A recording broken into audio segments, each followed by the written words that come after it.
Jaden Higgins, wide receiver 39, or Josh Downs, wide receiver 44? Yeah, this one was I think this one is tied for the toughest one of all of the guys we've talked about Okay. today. I'm gonna lean the vet here in Josh Downs, and I know I've leaned the vet in pretty much all of them so far, but I'm gonna lean it again. Really, when I'm looking at Downs, I don't like the Indy quarterback play. I don't think anybody loves the Indy quarterback play, and I think that's really what's limiting this upside in the short term. I do think he is the long-term slot guy there in Indianapolis. You know, he had a 26% target share last year when he was healthy. So we like to see that when he's on the football field, he's a guy that's getting the football pretty often. It's also another guy, you know, I talked about success rates for Garrett Wilson, 90th percentile versus man for Josh Downs in 2 straight years. The other guys who have done that are all guys that we consider elite. Josh Downs is one of the guys that we don't consider elite yet, I think, at this point in time. And maybe that's just because of the quarterback play. And not only that, you know, this is a little bit of a smaller wide receiver, but he's also excelled at contested catch. He, you know, has caught 70% of the contested catches that have come his way in 2024. So I really do like Jaden Higgins. I think he's a player that I would probably be, you know, you said 51 and 49. I think I'd probably go like 55 Josh Downs and 45 Jaden Higgins, but I think I'm going to take Downs just because I think we've seen a little bit of those flashes where there's just so much potential that can be unlocked with Josh Downs. And I do actually believe Daniel Jones is probably going to be the starter for a majority of the year this year. Like, that's the way that I am operating with this. And we've seen him pepper, you know, much less wide receivers in the slot like Wan'Dale Robinson with a bajillion targets before. And if he does that with Josh Downs can, I think, absolutely feast. No, we're in lockstep on this one as well. So you're 3 vets, no rookies. I'm 1 rookie, 2 vets so far, but I'm with you on Josh Downs. I actually have his ADP is wide receiver 44. I have him right now as my wide receiver 33. So I think he's being just crazy undervalued right now. I do believe that he's a player that his talent dictates he should be higher. And in non-Anthony Richardson games last year, he was averaging around 15 points a game. That would put you in wide receiver 1 territory. So if he is able to do that this year, it's going to either be because Daniel Jones is the quarterback or Anthony Richardson stepped it up and is playing better and completing more than, you know, less than half of his passes. He's closer to 60% of his passes, something like that. So either way, I just don't see a scenario where it's worse for Josh Downs. And I think we're going to get much better play. He's a guy that could ascend several tiers in people's rankings this offseason. So definitely very interested in Josh Downs.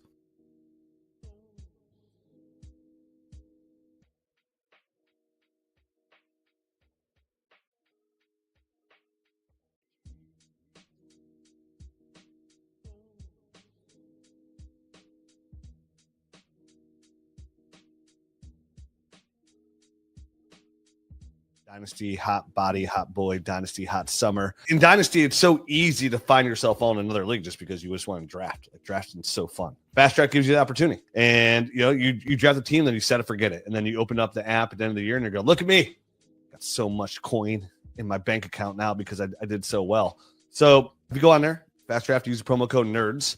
They're going to match your deposit up to $50. And with that, you know, they're also going to allow us to give you a free Nerd Herd membership. So we're going to give you a free 1-year membership to Nerd Herd, everything that comes with it, extra podcast, and of course the Dynasty GM app, which is the dopest tool out there in the world today when it comes to fantasy football and Dynasty. If you're already a Nerd Herd member, we're going to send you a gift certificate to the merch store. So check them out. Fast Draft.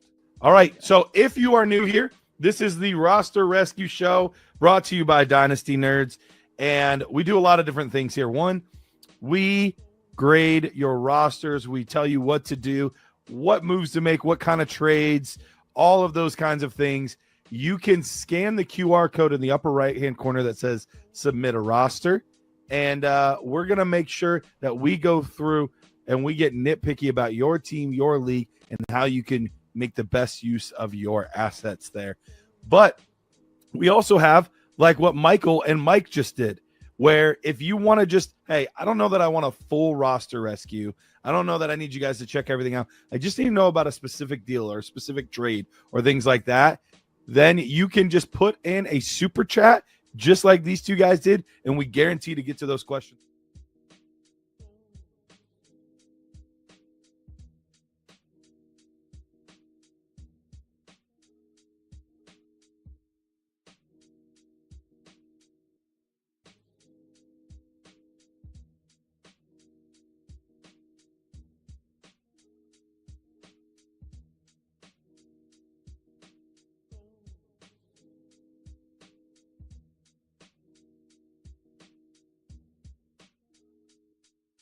top 5 answers on the board here. Top 5 answers on the board.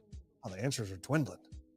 Which running back that has never been the running back 1 overall has the best shot to claim the throne in 2025? My first guess will be somebody who has a very good chance to finish as running back 1 overall, and his name is Bijan Robinson. Bijan Robinson. Bijan Robinson, far and away the number 1 answer on the board with 67 votes. That was the highest of any question that we have so far. Yeah. 2 away from being my kind of number. Number 2 on the board is going to be somebody who's never taken a snap in the NFL ever. Somebody who's coming in, who's got the contact balance like no other, and that is Mr. Raider Ashton Genty. Put him on the board, please. That is absolutely correct. That is the number 3 response, but with only 6 votes. Oh, wow. So these things are Bijan dwindling was fast. far and away. Yeah.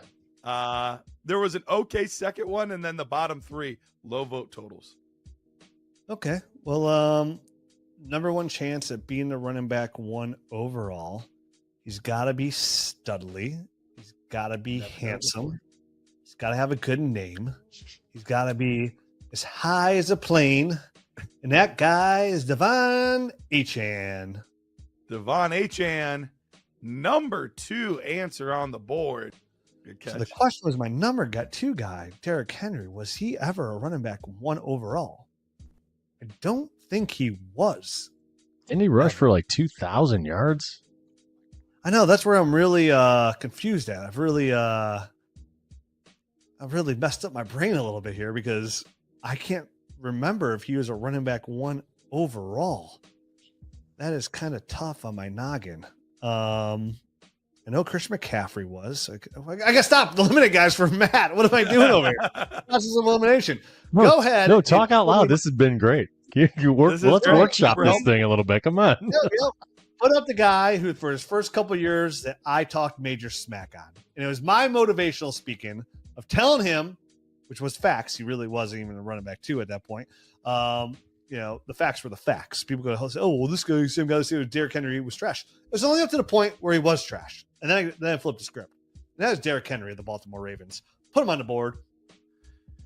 This one is a travesty. That is an X, unfortunately. Although he was never running back 1 overall. And I even gave all the people in the survey, the guys that had been a running back 1. But I think in everyone's mind, they were all like, oh, Derrick Henry's been a running back 1 overall. So nobody voted for him. Show me, Garrett. Trevion Henderson.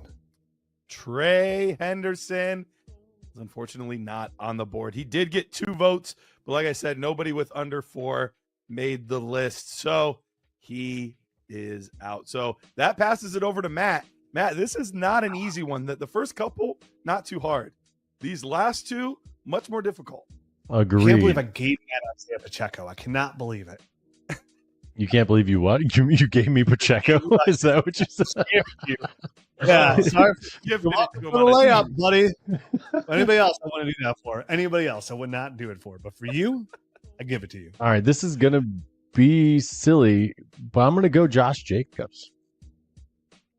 Josh Jacobs is correct. Yes. Josh Jacobs, number 4 answer on the board. All right.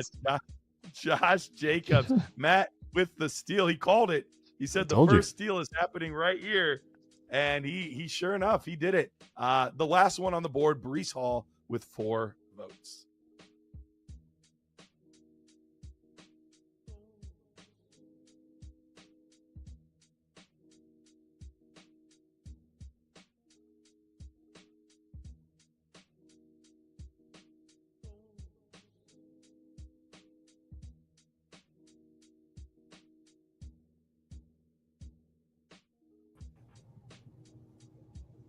Oh, We're back. We're live. Yeah, we're back. Yep. Welcome.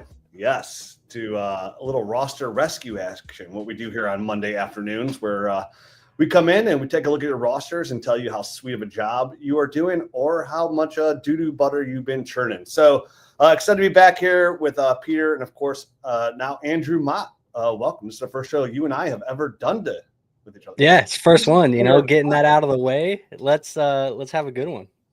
yeah, let's turn these teams around and help them out. So I'm excited. Always a good time talking Dynasty fantasy football and helping people out in the community. So is this a question right at the rip, Pete? Yep, we have a super chat from Mike. Mike Carlson. All right, I'm contending 1 QB, 12 team. I have May, Baker, Judkins, Gibbs, Bucky, Trevion, Marvin Harrison, Lamb, and Neighbors. I also have 3 firsts in 2027. Is it best to wait on Judkins' outcome or trade away for DK Metcalf plus? First of all, man, that team is like look in the mirror because that looks great. That's a great looking team. 1 QB, you're set at quarterback, and with your running back situation, you're stacked there too. But I think the overall question here, Andrew, is going to be like probably a lot of people in the community right now. I know I've got some messages about it, like Quinshon Judkins. What do we do? Like, what do we do with him? Like, you go trading for DK Metcalf plus? My immediate answer for me is absolutely not. Like, which is always a tough thing to talk about, right? When an NFL player is accused of doing something terrible, right? And you're like, oh, people out there apologize, like, go buy the dip, right? Like, this guy just committed a crime, but go buy a dip. It makes you feel like you're inhuman. So some people find it difficult to talk about. I always just say the same thing. Like, I look at this from a one lens and a one lens only, and that's a fantasy football lens. There are a ton of players out there.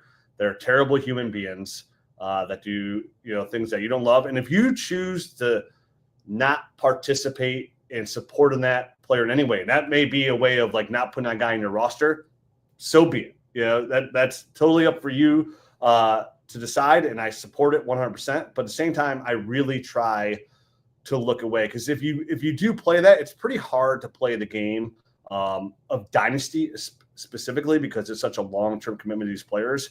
You're going to start crossing off people's list at a very fast pace, right? Yeah. Like, there's a lot of players right now that are currently out there that you'd be crossing off your list, and you're kind of playing from behind a little bit. So right now, we don't know all the details of the Quinshon Judkins story, but we do know that if you can play in the NFL, they're going to find ways to let you play, right? Like, we're probably looking here, worst case scenario, a 6-game suspension on a 22-year-old rookie running back. I know I have a person who just drafted them. They got them at 112 in their draft because of the new news. So, Andrew, I don't know how you determine this situation. For me, because there's no way I'm trading for DK Metcalf, right? Like, a young stud running back is so much harder to find than a wide receiver 2, who has the potential to be a wide receiver 1 this year. But what are you doing particularly with Quinshon Judkins right now with the latest development of news?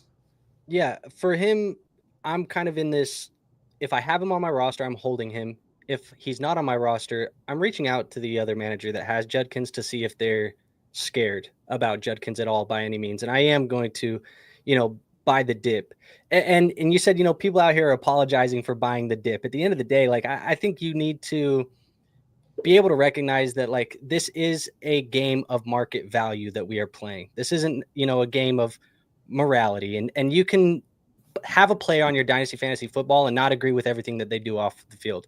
That's not you, saying that you condone the behavior by having Quinshon Judkins on your team. At the end of the day, I think, he's a super talented running back, a running back that we all deemed as a really a guy that could be an RB1 at the next level for fantasy football purposes. And if you can get him on your team at a discount right now, that's what I'm going to be doing. So, you don't have to agree with the morality of it or what he's done off of the football field. And at the end of the day too, like, we don't have a lot of information. So even saying like you may not agree with what he did off the football field, we still don't even really know what he did off of the football field. So I'm just going to keep Judkins on my team. If I have him, I'm not trading him for DK Metcalf. And if he's not on my team, I am going to shoot out a couple offers and see what I can make happen. Yeah, buy the dip. It's a game that we play. I shot an offer out for Judkins the night that the news broke. I have a contending roster. The guy that had Judkins is kind of a rebuilding roster. I sent him BTJ and a 26 first, and I was going to get back CeeDee Lamb and Judkins just to see if he was panicked at all, wanted to get younger at wide receiver. He didn't bite, but that's the kind of offers that I was sending out.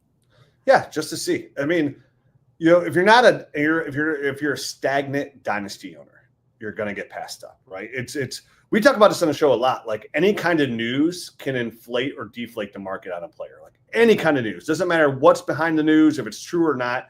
Once people are talking, like it really changes the market slightly. It always corrects itself at some point. So like you being active is like that's the best way to better your team and win a championship. And again, you don't have to root for that player. You just got to root for the statistics. And I've done that, many times with a lot of players. So that the news comes out or they get suspended. Like, it's no different than an injury. When a player is not playing, there is a dip for any reason whatsoever. And I get it. A 6-game suspension, that's half your fantasy football season, right? Out of a running back who already plays in a limited time of a window, right? That could neglect their next contract. But we saw, there's plenty of running backs that come in that are accused of doing bad things and have been proven to do bad things, and they get their second contracts. We know the Adrian Petersons, we know the Joe Mixons out there, and as time moves on, like humans are just programmed to tend to forget for the most part.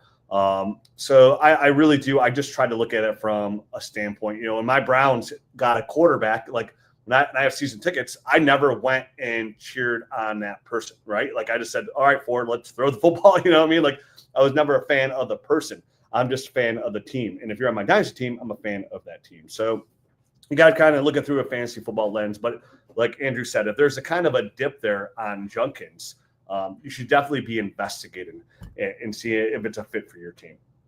Quick question. Is this a increase in value at all for Dylan Sampson? Because I'm in a late round in my Scott Fishbowl draft. And no, my name's spelled correctly. Green Bay. I think. But he's still there and I want him to drop to me. Does that change anything for how you're perceiving his value? I think for me, I was already kind of investing. I think of like my best ball leagues and things that I've been playing in. It's like I've been already investing into Dylan Sampson. And the reason why really is because I did view that backfield already as a potential, Nick Chubb and Kareem Hunt remake that they're trying to do there in Cleveland, where Dylan Sampson does get some of the pass catching work and he is there to spell on third downs and things like that. Now, is that going to increase him? If there's a suspension, absolutely. It should move him up the board. But I just think right now, for me, the way I'm operating at this point in time, I don't have enough information to tell you that Judkins is going to get suspended. We've been saying for a year and a half that Rashee Rice was going to be suspended and Jordan Addison was supposed to be suspended for a year. And at this point, it's just hard to tell what the NFL is going to do with handing out discipline. And so I'm probably still operating the same way, but I was already higher on Sampson than I think most people were. Yeah, Dylan Sampson is my 6th rated running back coming out. Big fan of his game. Was really disappointed that he went to Cleveland after taking Junkins. But to me, he's a dynamic running back. I really like his game. Obviously, in the passing game, it was like you said, the Browns are going to go back to run the football a little bit more 12 personnel. That OG Dylan Stefanski offense, where we saw Kareem Hunt and Nick Chubb be startable in your fantasy football lineup. So of course, like. Pete, I'm drafting him anyways. If he's in the 3rd round, I think the bump here is, in fantasy and definitely, in Dynasty too, it's a very reactionary game. So if Junkins is suspended for the first couple games of the year, and we saw this kind of happen to Michael Hall of the Cleveland Browns, their 2nd round pick last year as well, he got suspended before the first game for a similar allegation. So I could kind of expect. I know you mentioned Rashee Rice and Addison. They do take Junkins charge a little bit more serious in the NFL, so he's more likely to get suspended for the first couple games. If Dylan Sampson comes in there, it's him and Jerome Ford. Dylan Sampson's a significantly better running back than Jerome Ford. So any kind of volume, any kind of production, I think the juice there on Dylan Sampson, Pete, is if he produces at any kind of level, and we know, hey, he's a starter for the next couple of games, your 2nd round pick, your 3rd round pick can now be packaged. Hey, I'll give you Dylan Sampson and a second for your 1st down the road. It even becomes more valuable to the person that got Quinshon Junkins and didn't end up with Dylan Sampson. Right now, they might be able to hedge your bets and pay a little bit more than what you invested. So, yeah, I think Dylan Sampson value has increased most likely in a short period of window. Now, not everybody is going to make that move, but I think you will find value there. But if not, he's always been a great handcuff, right? Like you mentioned, Kareem Hunt and Nick Chubb, a startable asset. So he holds value. And, in Dynasty, when every win counts, just like Brother Fan, when every win counts, if you have a starting running back for 6 games, I love what people were paying for Jordan Mason when Christian McCaffrey went down. Like, people were selling Jordan Mason for a first. They knew he was not a long-term answer, but they knew, wow, in this offense, he's going to produce for 6 games. That could be the difference between me being a 1 seed and the 5 seed, right? And we all know we want that first round bye, because without that bye, anything can happen in the first week of playoffs. And when your goal is to win and you have a valuable asset like that, people will pay for that. And whether it be a draft pick, a positional player, a tight end, you will get some kind of greater reward than what you invested. So let's move on to the next question, shall we, Pete? Yeah, this is from Brett. Do you want me to read it out, or do you want to? Do you want to speak words? Because if you do, you can go ahead. Okay, I'll speak words. So this is a contender superflex team. He has Caleb, Darnold, Brees, Hampton, Achane, Bijan Robinson, Garrett Wilson, T. Higgins, Devontae Adams, and DJ Moore.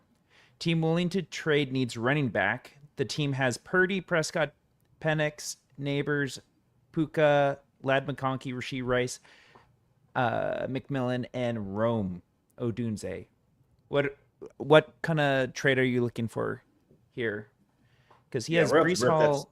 That's a perfect trade partner for someone who needs a running back. Because this is exactly why you take best player available, right? I'm sure when you're sitting there looking at Mario and Hampton, you're like, oh man, I really could use receiver, which you need. But you take the best player available because now it puts you in position to make this kind of trade.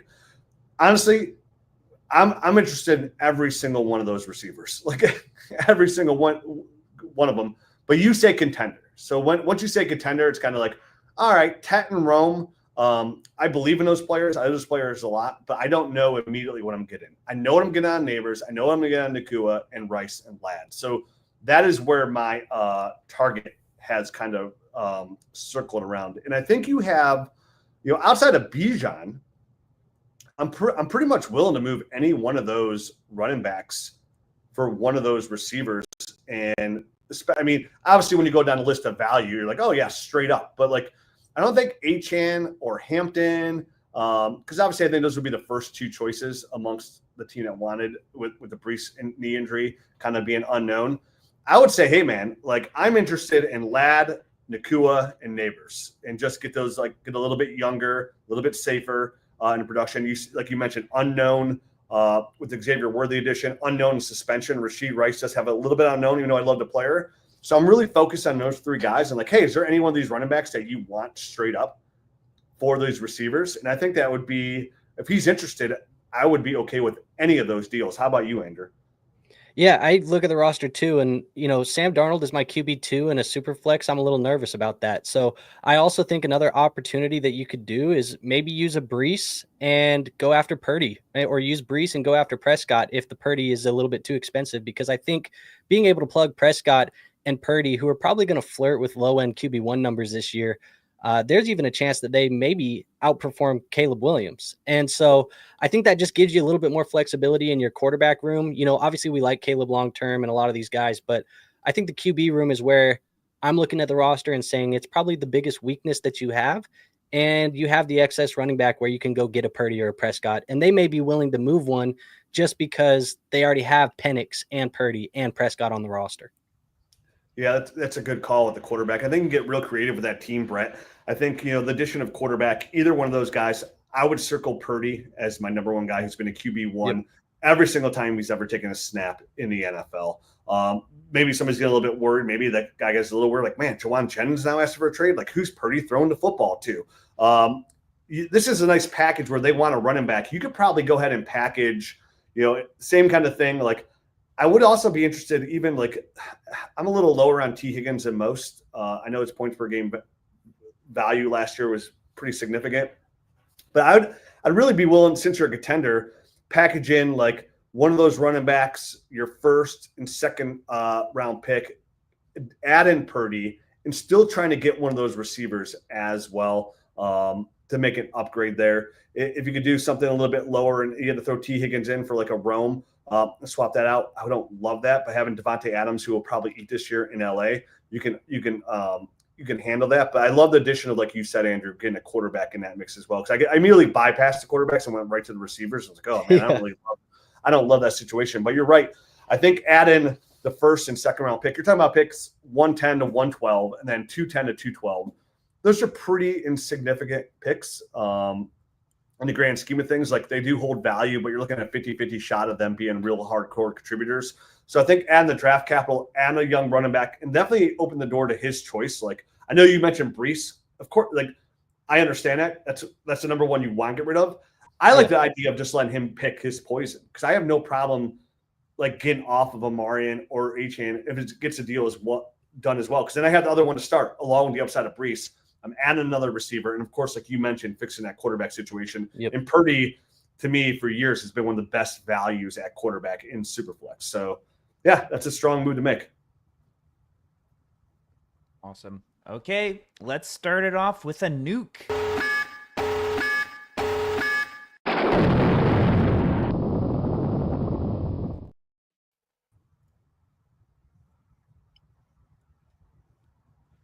Okay, this is from Peter. Good name. It is our first ever 8-team league. It's a Superflex league, no tight end premium. Okay, this is going to be fun because an 8-man league is something I've never even seen before. Everybody's a contender. Yeah. Like who makes the playoffs? The top 4. Yeah. I mean, you have to be top 4, right? Like you can't just say like, it's just like an open pool where like the first 8 teams. Wow. Okay. The whole season is just about seeding. That's it. Man, you're right, Andrew. Everybody should be a contender. Like if you don't have a good I mean, I guess even if you win the league, you have an 8th pick overall. That's like you're talking like Colston Loveland, Quinshon Judkins. Yeah, you're winning. So we have Jalen Hurts, Bo Nix, Jackson Dart, Matthew Stafford at quarterback, Josh Jacobs, Chase Brown, Caleb Johnson, Joe Mixon, Cam Scadu, Benson. Okay, at running back, receivers, London, Harrison, Higgins, Flowers, Jennings, Mims, tight end, Ingram, likely Kincaid. He has his first, another first. And does he not have his 27 first?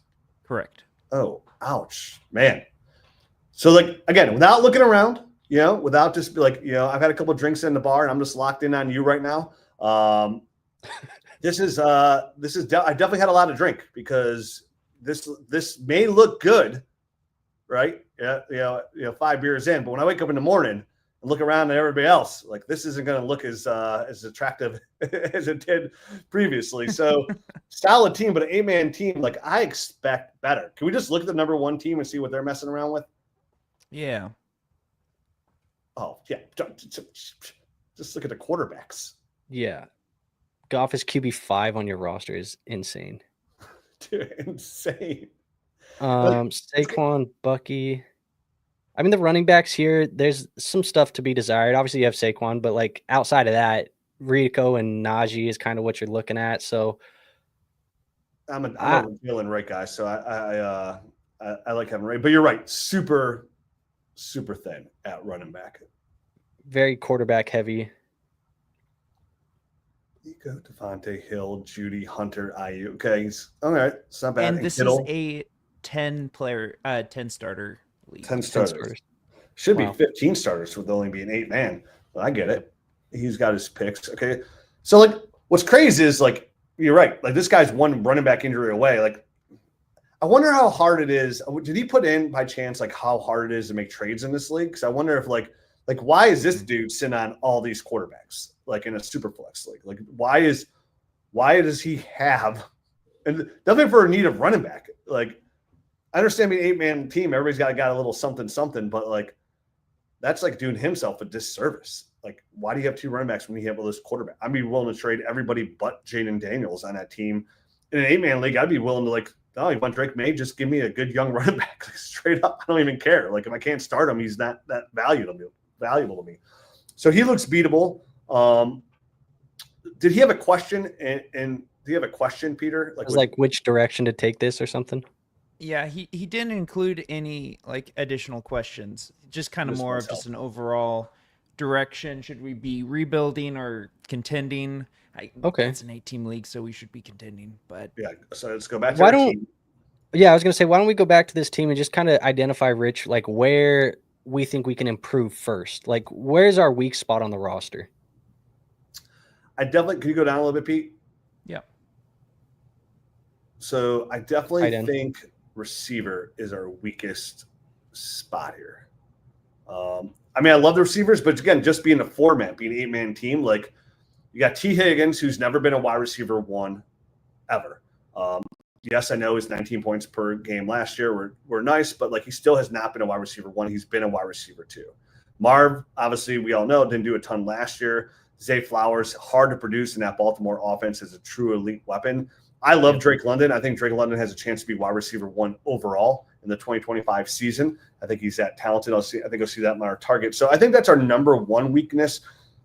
Tight end's okay. Like I'm okay with having Evan Ingram as my tight end 1. Obviously, you can upgrade there as well because you're chasing upside again, and it's kind of hard for me to want to chase upside in an 8-man league. Like I need concrete shoes, right? Like I'm sinking to the ocean, like I'm a turncoat mafia member. So for me, like I need a little bit more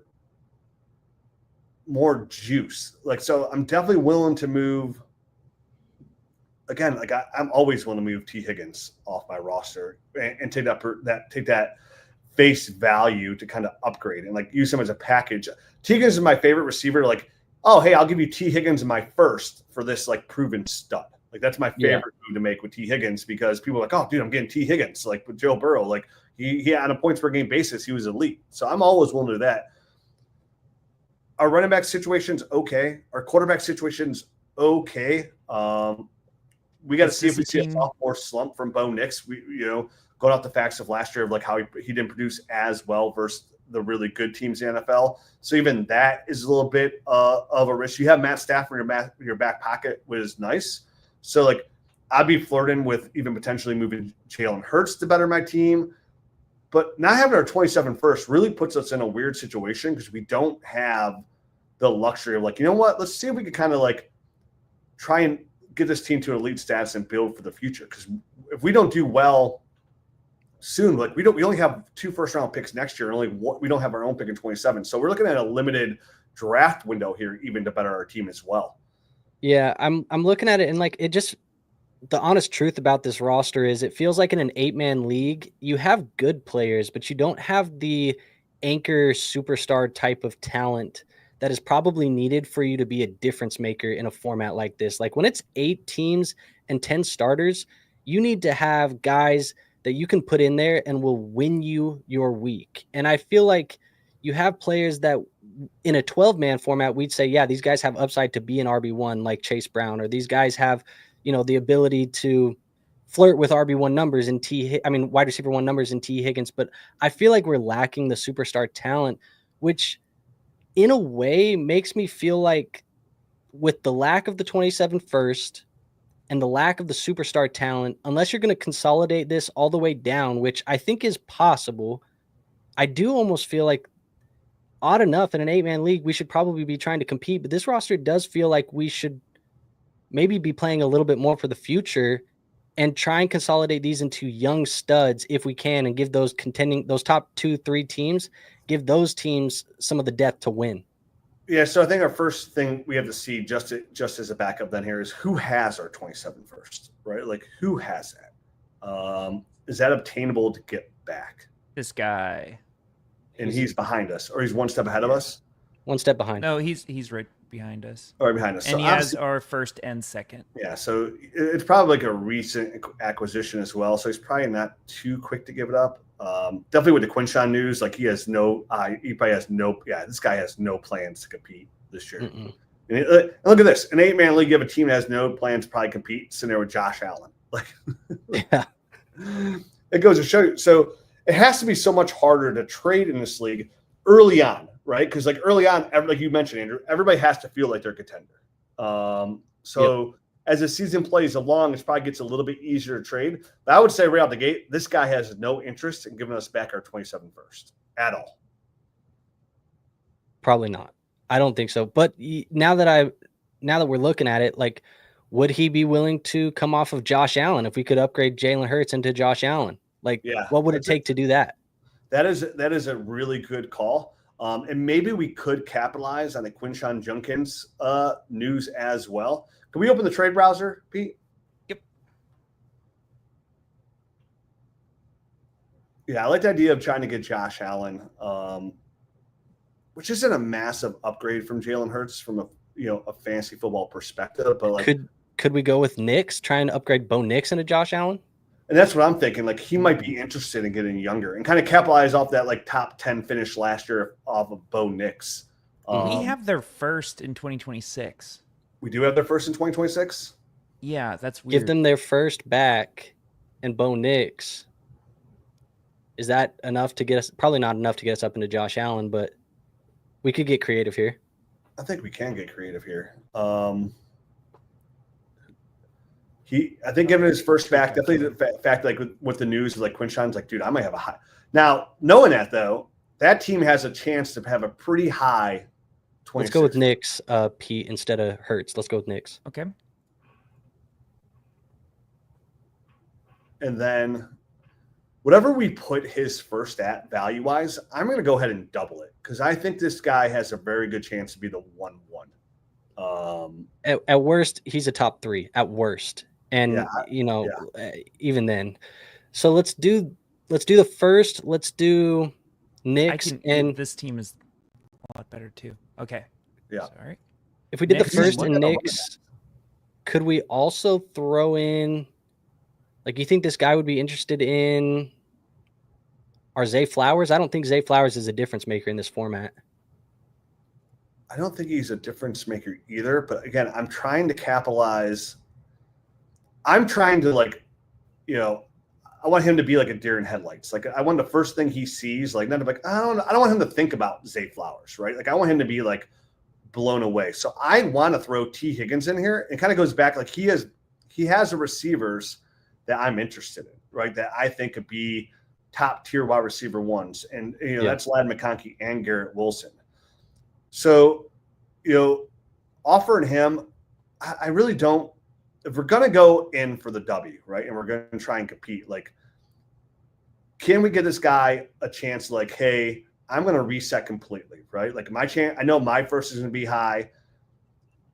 Is there a way who's our other tight ends? Ingram and okay, we're not gonna get selfish or Trey McBride. Like I wouldn't mind offering him Bo Nix, T. Higgins, and his first for Ladd McConkey and Josh Allen. Like how far off is that? That's pretty far off. Yeah. We're gonna think that first round pick's a little bit double just because it's gonna be early, but we still gotta throw something in here. What is their running back situation look like on this team? I know they have Judkins, but it's Judkins, Brian Robinson. If the second name I say is Brian Robinson, you know how bad it's not great. Running back. Can we ask for Judkins in return and give him both our first and the rest of our draft class? Again, try to flash him, take advantage of that Quinshawn news, and give him extra first instead of McConkey. No, I still want to try and get McConkey. I think Tig Higgins. Higgins and McConkey is off, but not drastically off. So you would say I know Josh Allen's really flipping this a ton for us. A ton. Would you say that first is comparable to a Judkins? I think it's more value-wise because we're projecting it as potentially the one. We're going to project that as like a top 1 or 2 pick, which, if you had to say right now, Rich, looking at 26, like Jeremiah Love or Quinshawn Judkins, for me, it's Love all day long. Yes, I would say Judkins. Like I didn't really love the little tape I watched of Jeremiah Love. Like it was okay, nothing like truly great. Like once I watched it sparingly because once he decided to go back, like I just reshifted my focus on him. So like I'm a terrible person to talk to about like college products like that we're in the game because like I have such little time. I have so many prospects I got to watch. Like I really just focus on the guys going to the NFL, and that's why like I kind of wait until everybody declares where I start digging into a ton of tape. I got in a little bit of Jeremiah Love because he's proved to be pretty high. But Judkins is, we just even what he did to combine, like his explosiveness and strength is in being so young, not even 22 years old yet. I really value that. But, this time next year, so much could change in a college season. Like, Jeremiah Love could come out and be a fantastic prospect next year. But this is super flex. So we're talking probably, he could be thinking, another elite quarterback. It could be, you could get the 1-1 at quarterback. But if I think Arch comes out, like it could be Arch. Well, Arch, I mean, I feel 99% sure Arch isn't coming out. But like, I agree, but there's he could be. Yeah, you have Newsmeyer. I mean, listen, quarterbacks, every year there's a quarterback that becomes like the 1-1 conversation, like the Jaden Daniels and the Cam Wards, right? That we weren't even talking about the year before. So there'll be somebody there that we're really excited about, right? Like a mobile quarterback. This class is going to be so much better. But I think offering him, if he does this team will know that he's in full rebuild, right? The Junkins news does deflate his value slightly. So offering him his first back, which has to be very valuable to him because he has to feel pretty bad about his team. Offer him our first back and then offer him the rest of the draft class. I think it opens a door for something. And listen, we got to take this for and even though our trade calculator is off a lot here, Andrew, with the Josh Allen side, obviously we've seen all these other teams. Like people can't be clamoring for quarterbacks as much in an 8-man team in Superflex. So their value has to be slightly down some as well. I think where we flash the headlights on him is all the draft picks and getting his first back, and maybe counters without throwing Junkins in there.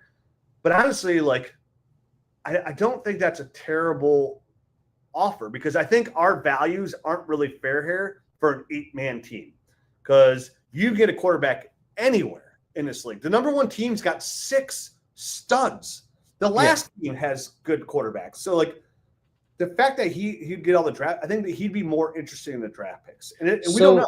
We don't know. Let me ask you this, Rich, because what if he comes back and he's like, yeah, this is interesting, but like I still need to do something here.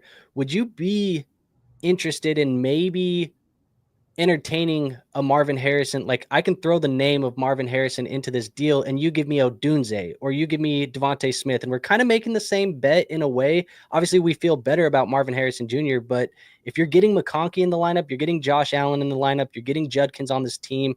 And then in your flex spot, some weeks you're playing Devontae or Rome Odunze. Like, do you feel like that's much different from a points per game perspective for you?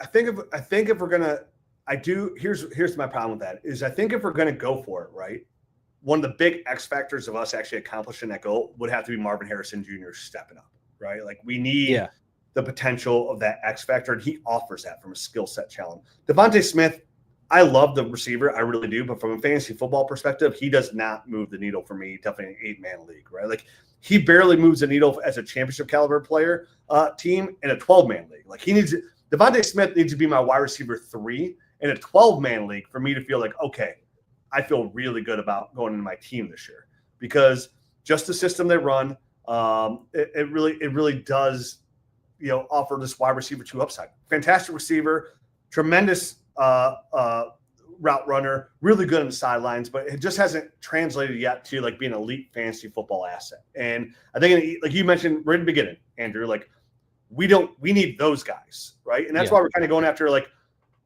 Ladd McConkey. Can T. Higgins be a wide receiver 1? Yeah, but he hasn't done it so far his entire career. Ladd McConkey just did it year 1, and he's tied to Justin Herbert, and he's still the wide receiver number 1. And I'm a big fan of Ladd McConkey. I was extremely high on him coming out as well.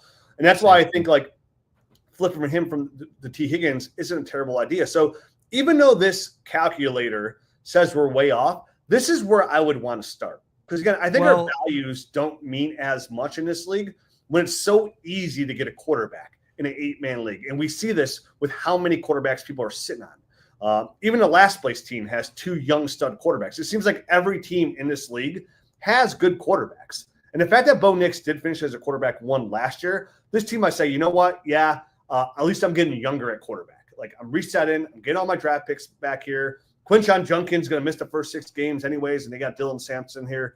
And I'm getting T. Higgins for Ladd McConkey. Again, every individual is different. I would say that's like not even remotely close for me, but some people are like, oh, that's pretty fair. Like we're not too far off for the extra draft capital on top. The 2026 second, if you think about it, is actually a lot closer to a first as well because it's like the 10, it's like the 110 or 109. Yeah, it's his pick, right? So it's a 109 essentially. 3 firsts. Exactly. So it holds way more value in a super flex, like way more value. So we're kind of offering him 3 first-round picks in a regular league here while devaluing the quarterbacks. Like, so I think if we add the value of the first-round pick, which we said we should, because once he does this trade, he's more likely than not guaranteed to have the 1-1. We had to bump up the value of the second-round pick because it's technically another first-round pick.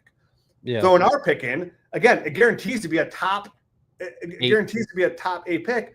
But where we are in the rankings, he might look at our team as well saying, wow, dude, this is probably a top 5 pick too, potentially. Like, I could have 1-1, 1-5, 1-9, and I'm getting Bo Nix and T. Higgins.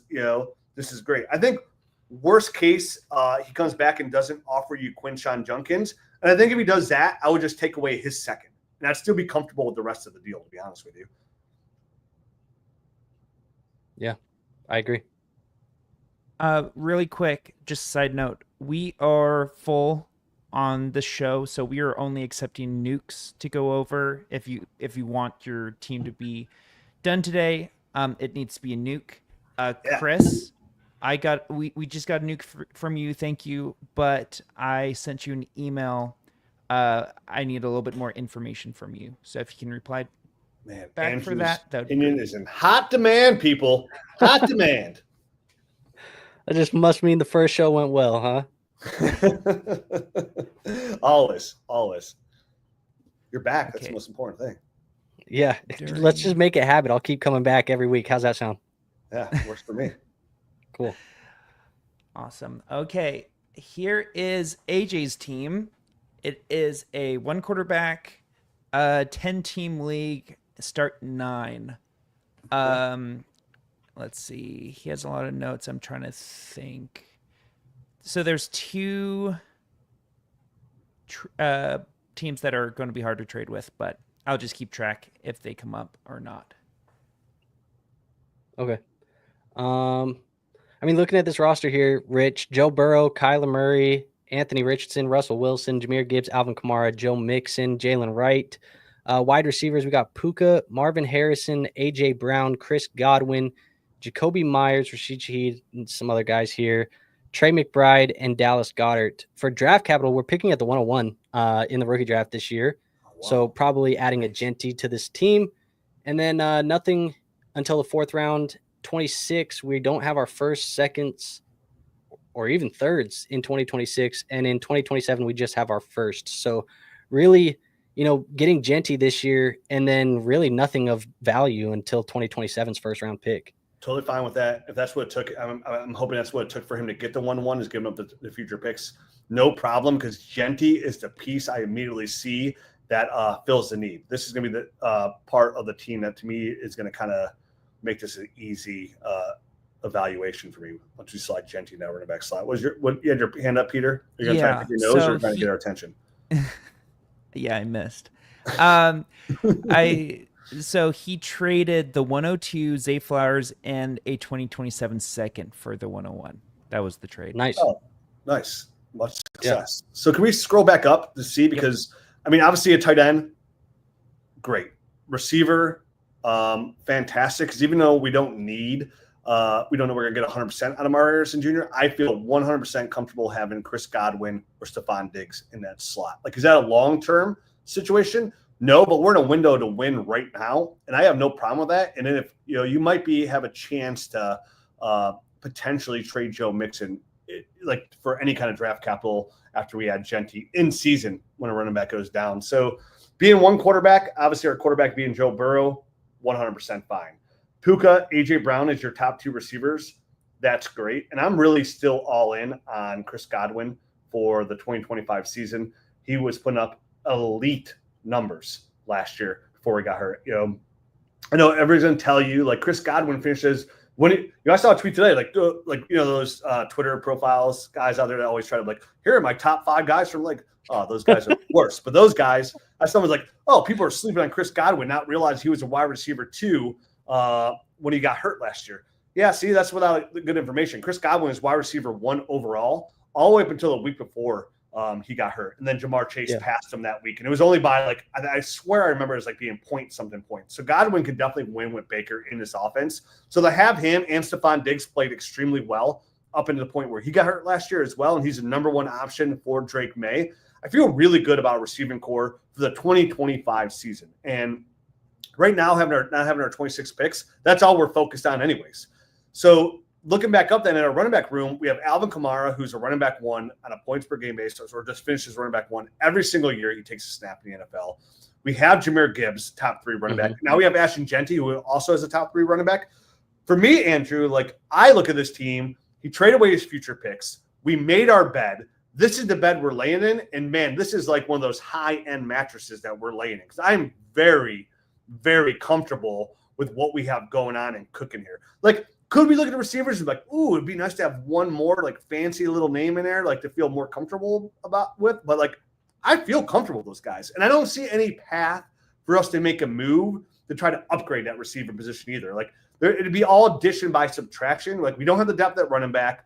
10-man, 1 quarterback league. Nobody's interested in Kyler Murray. We don't want to get off Joe Burrow. We only got 1 tight end. So there's not like a lot of moves here besides trading our 27 first. And I think that's unnecessary roughness for us to even right now. To do. So like, I feel like for me, this owner has done a pretty good job of setting himself up for success in 2025 and probably beyond. Yeah, I agree. And I think Jacoby Myers also is, you didn't even mention, but he's a guy that you can plug in most weeks and be fine with what he gives you. Even if that takes, Godwin starts a little slow because of the injury, you can play Jacoby for the first couple weeks if you want to. I think if you do add Ashton Genty to this offense, or I guess your fantasy football team, I say this offense, and I'm sitting here talking like this is a real NFL team, but you add Ashton Genty here. Could you entertain packaging Joe Mixon and one of those wide receivers to get an upgrade at wide receiver? Because you don't really need Joe Mixon at that point in time. If you have Gibbs, Genty, and Kamara in a 10-man league, you could consolidate, Mixon plus a receiver and go get an upgrade. Yeah, I just think right now with the Mixon news, like you're dealing with the Mixon injury, the Chubb addition, the trade up for Woody Marks. Like I feel like Joe Mixon, who's always been a deflated valued running back, like even for a guy who finished the last 3 years as running back one, his value still has been deflated. So I think it's even more deflated now.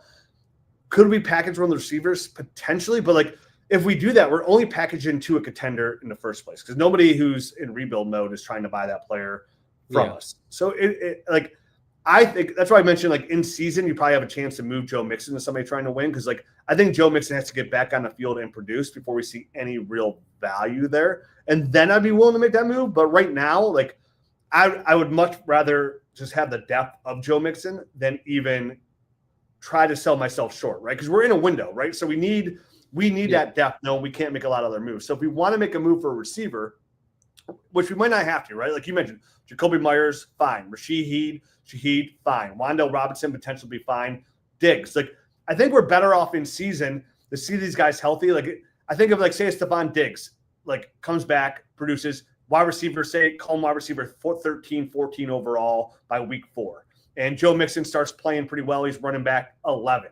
Now we're in a position, okay, now we can package Stephon Diggs and Joe Mixon in season to either one, get draft capital back. Hey, just give me a 27 first. I still don't want to mess with the 26 class. I'm a contender.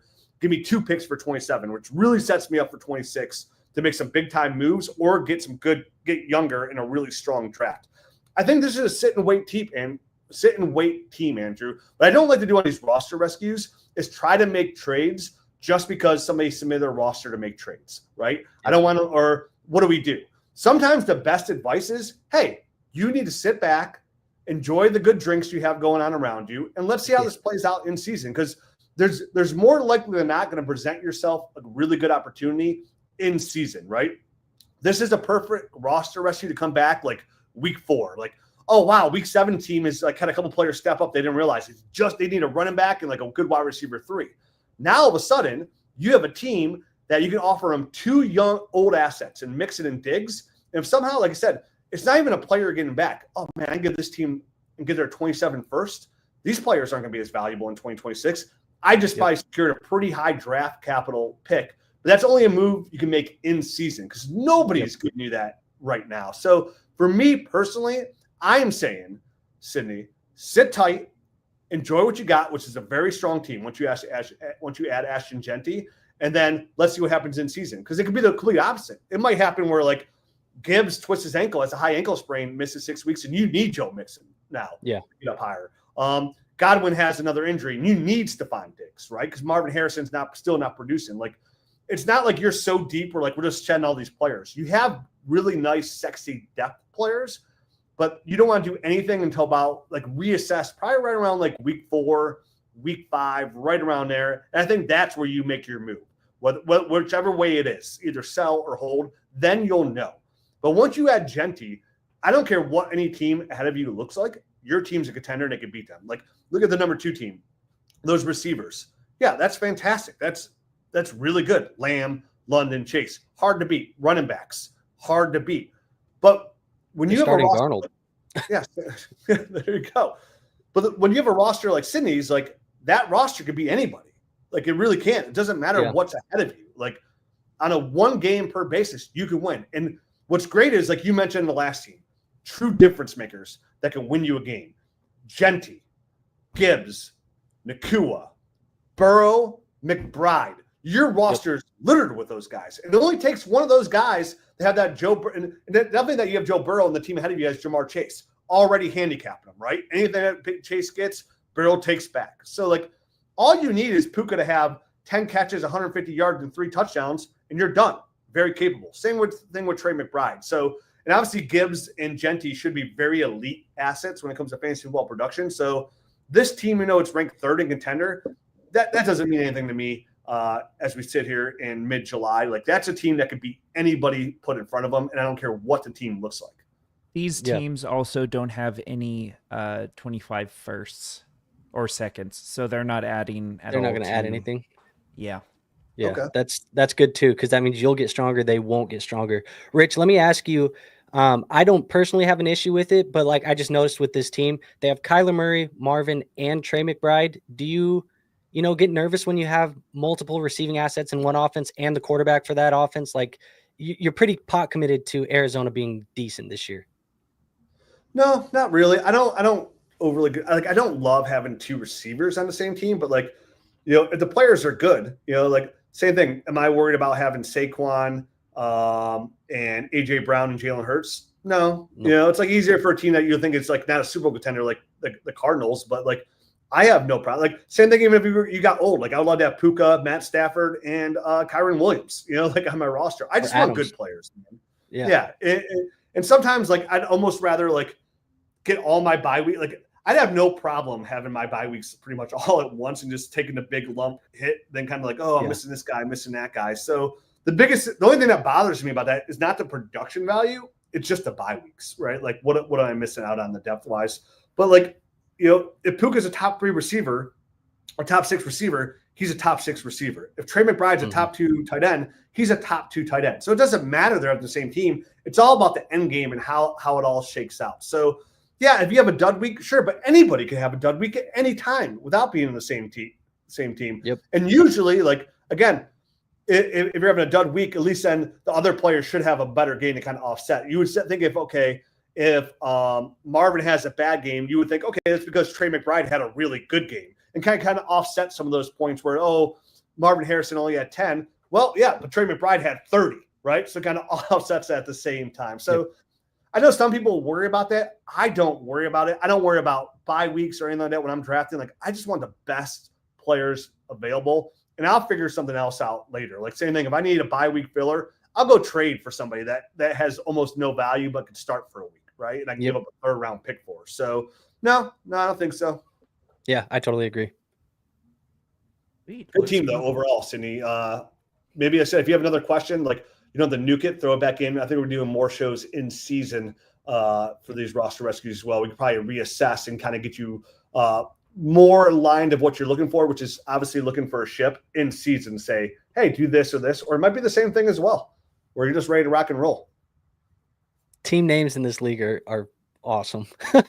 All of the team names, they're all like, it seems like they're all themed together somehow. They do a little bit. You're right. Okay, we ready for the next one? I'm always ready.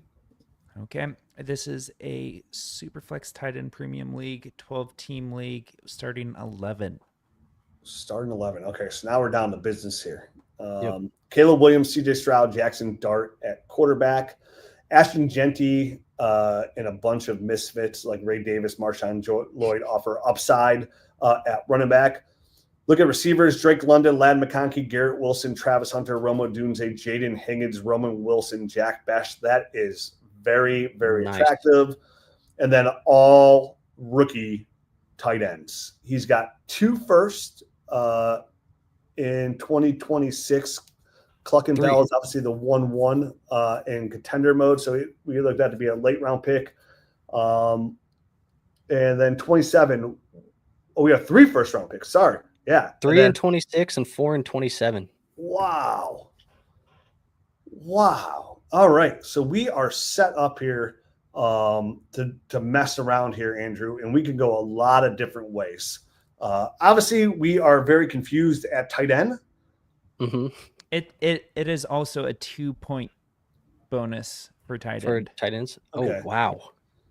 Listen, I love the upside we have there. And what's nice with our team structure and having those picks, like, and where we're at, like, I like the upside, right? Like, I like chasing the upside here. So obviously we know our receivers are like, once we get past Drake, Ladd, and Garrett, we're looking at upside. Rome, Higgins, Hunter, we're chasing an upside as well.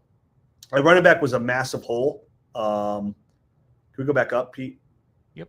Our running backs. So we have Ashton Genty and nobody else, which, like, again, when I'm not ready to contend, like, I always want my running back pool to be the shallowest pool at all. Yep. So I think the first question here, Andrew, is do we ride this team in the 2026 and use all those picks on running backs to take a big step forward, or do we start shaking and baking now? Because any kind of addition that we make is going to lower our future first for next year. And I will say, I'm not even at 1-1, potential 1-1 next year. Like, I'm still interested in quarterback and upgrading my quarterbacks. What I want to do here immediately, right out the gate, is I want to try and offer CJ Stroud and kind of bolster. I wouldn't mind, like, offering, like, CJ Stroud with his such high ADP value and one of these younger receivers and try to upgrade my quarterback situation. And then I feel really comfortable about, like, the foundation of my team and ready to invest in running backs with all those future draft capital that we have. Yeah, I don't disagree. I think also the thing that I was really thinking about is, like, are we ready to flip the script? Because if we flip the script here, like, we have so much ammunition here with first round picks, 7 of them over the next 2 years, where we could see if we can potentially become a contender by making a couple moves. I mean, at this point, the wide receiver room that we have, like, we're more than comfortable with that wide receiver room. You would need a running back 2 and probably figure out the tight end position for sure. But it would put us into contention mode. And I think we could upgrade those 2 positions with those draft picks pretty easily just by trading them, not even having to wait to use them. Oh, I think so. I definitely agree that we could definitely upgrade those 2 positions easily. We definitely need more than 1 running back. We need minimum 2 running backs. If we're going to go in, you're right. So obviously this team put a lot of work in to get all that draft capital, right? That's a lot. Like, that's not by accident. So he's got a plan here as well. So I'm sure he's probably submitted his team hoping, like, we kind of reassure his plan, right? You know, a lot of times, like, you ask a question and you want, like, you're looking for a specific answer. I bet that's what he's kind of going for. So he's the number 1 dynasty team. Can we go back and look at the number 1 and 2 teams? So, like, see, even if we do try to go in, is it even worth it? Like, can we put ourselves against these rosters?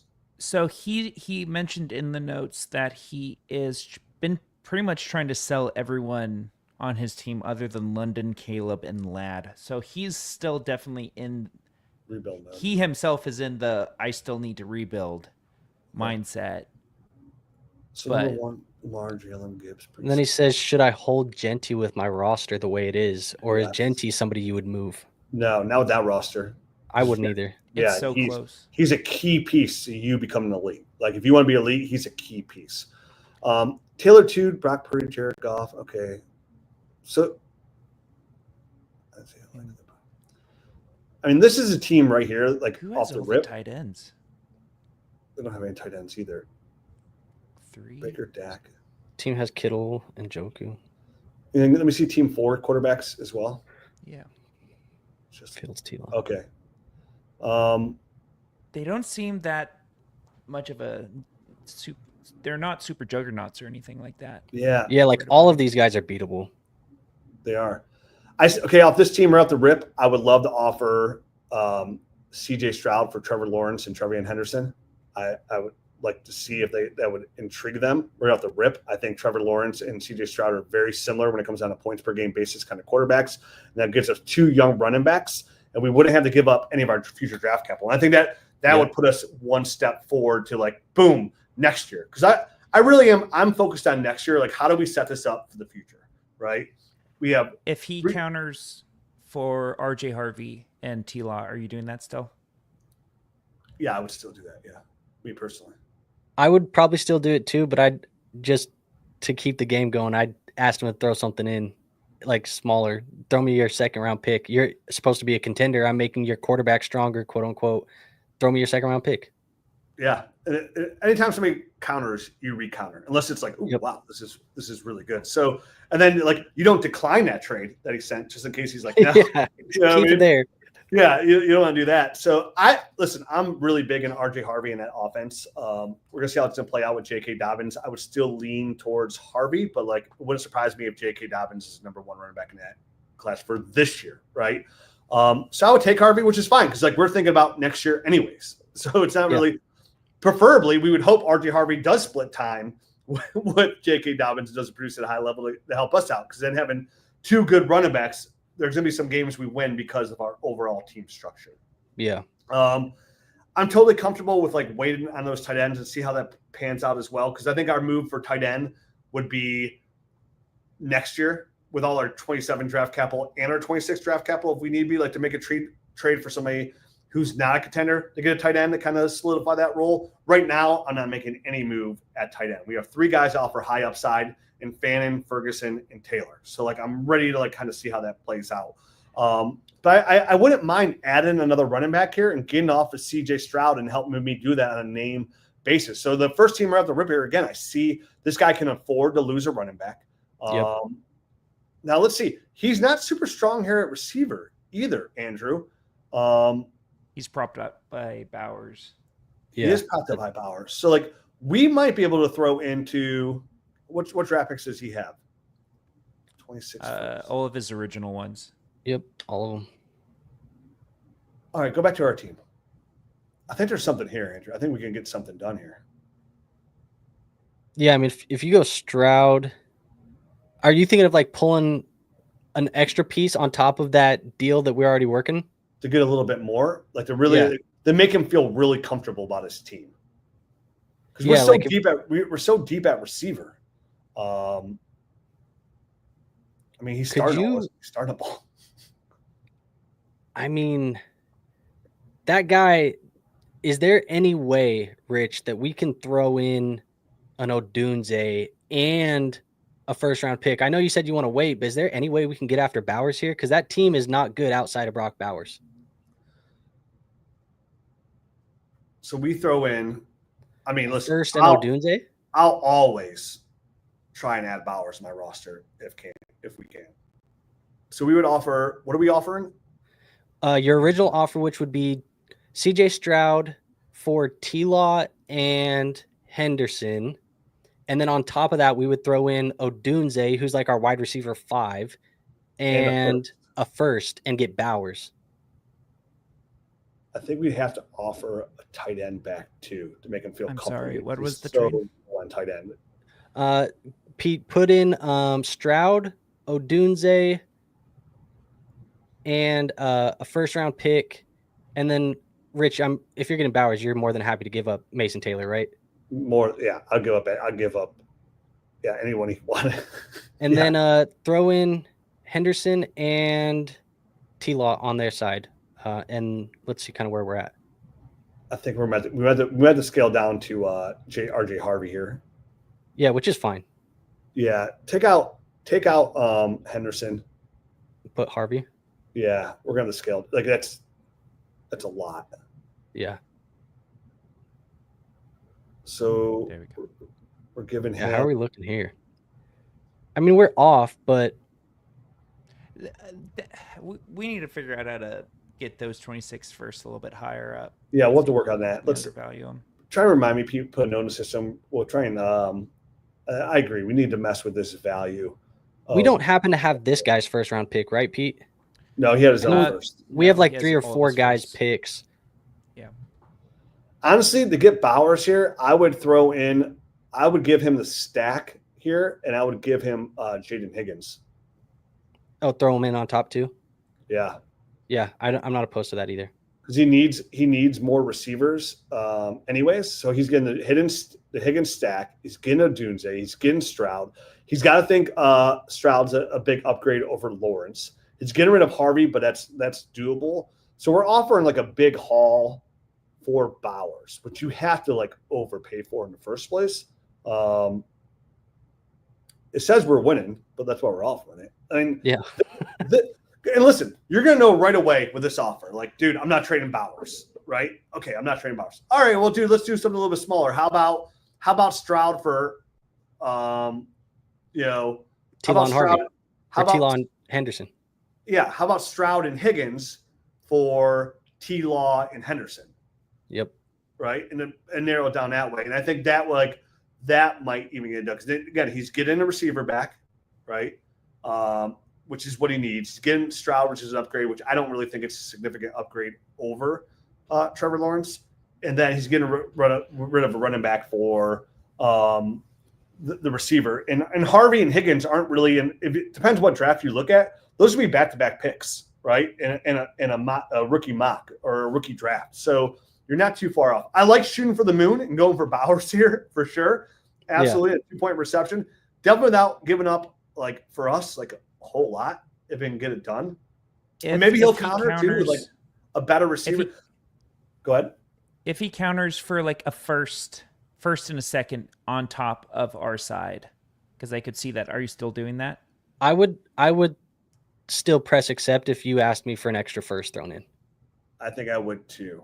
Like Because instead of if I'm the other guy and I'm if I could, just to see. But yeah, I'd have no like.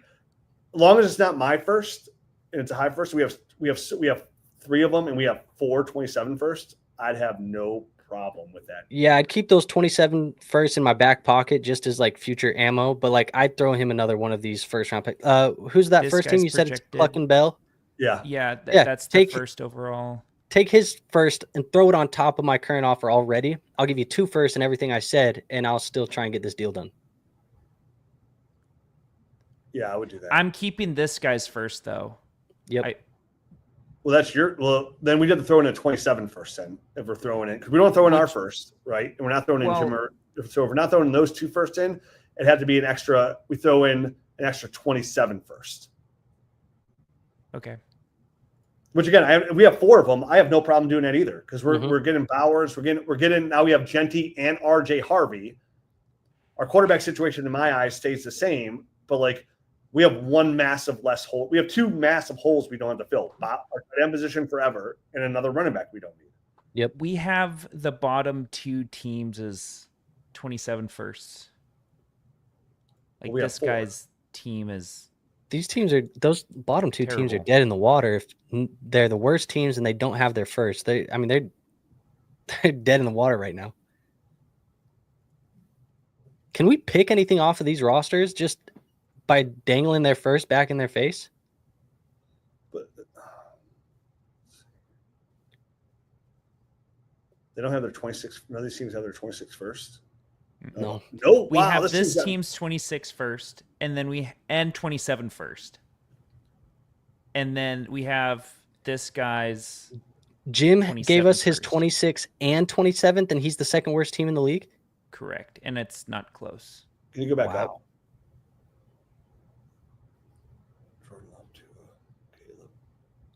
I'm not giving this guy's first back for anything. Nope.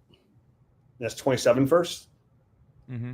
Dude, that's guaranteed Arch Manning, guaranteed Jeremiah Smith, guaranteed. You know what I mean? Like Ryan Williams, whatever you want. yeah, whatever you want. I mean, to me, Jeremiah Smith is going to be one of the most valuable. I mean, it's going to be Calvin Johnson talk. Yeah, I mean, it should be Jamar Chase prospect conversation level. Like that's where we should be at with him. Oh, I think more than that. You think I so? don't even think Jamar Chase is the best wide receiver prospect I've seen. Since I've been doing this, it's been Calvin Johnson. And it hasn't really been close, to be honest with you, for like anybody else. There's been some really good ones. Like I was wrong, but I had a couple concerns about Jamar Chase. I thought he was elite, but I did have a couple concerns. But Calvin Johnson, to me, since I've been playing Dynasty-wise and watching players, is like the most elite wide receiver prospect I've ever seen. I think Jeremiah Smith is going to top that when it's all said and done with the hype. So, and adding him to our roster, like, and that's what I'm kind of thinking ahead too. Like, that's why I have no problem giving up 2 receivers, because like at 27, you have a chance to get right with those picks. You probably get Archman, and now your pick probably won't be as high, but you're going to get Jeremiah Smith and maybe Ryan Williams and upgrade the quarterback situation. Yeah. Well, So, they have 11 and 12, so they could just have Arch and Smith right there. Yeah, if they want it. Yeah. Like, yeah, I mean, they legitimately – that's the thing. Like, I think the more we talk about it here, Rich, I probably am just going to hold these 2 first-round picks from these 2 teams, let them keep sinking for the next 2 years and reap the rewards there. So, honestly, if that is the case, I'm more likely to give you my first-round pick than I am theirs. I think our team's going to be better than theirs for sure, and we're already planning on improving it anyways. yeah, you're right. I think then the move is in 26. Because getting Harvey, and getting Bowers there, if we can give them we keep Jim Moore's, but we give them our 26 first on top, and they clearly look at us as a bottom team. And it's going to be a higher pick. Yeah. I'd be okay with that to get Bowers. I really would be. But at the same time, like the more we started giving up, the more I get more comfortable just adding our own. No, because it's 2 point per reception. So yeah, Bowers is worth the overpay, 100%. Yeah, throw my first in there too if I have. But that's not. I think we offered the first offer first, which probably would get rejected. Come back, offer. Okay, dude. You know what? I'm offering my first 2. Even though, and you made a comment. Even though it's gonna be top 3, right? Like you have that little nugget in. Even though it's gonna be top 3, you got me, red-handed. Here you go. I just need to get a tight end here. I hate giving you Mason Taylor and back. And then that gives you 1 first, which we expect to be behind Jim Moore. And then you still get all that elite talent. And then I think your real move there then is to be when you're true ready to like kick some people in the teeth, it's going to be in 2027. Like that's when people are like, oh, wow, I'm a true contender. But I think even next year, adding Bowers to that team and having Harvey and Genty with Bowers and that receiving core you'll probably make the playoffs. Yeah, I was going to say, I think that takes you from a team where we were like, yeah, this is a top 3 pick, and now you're probably a top 6 pick because you just jumped the 3 teams ahead of you because Bowers is that big of a difference maker in this format.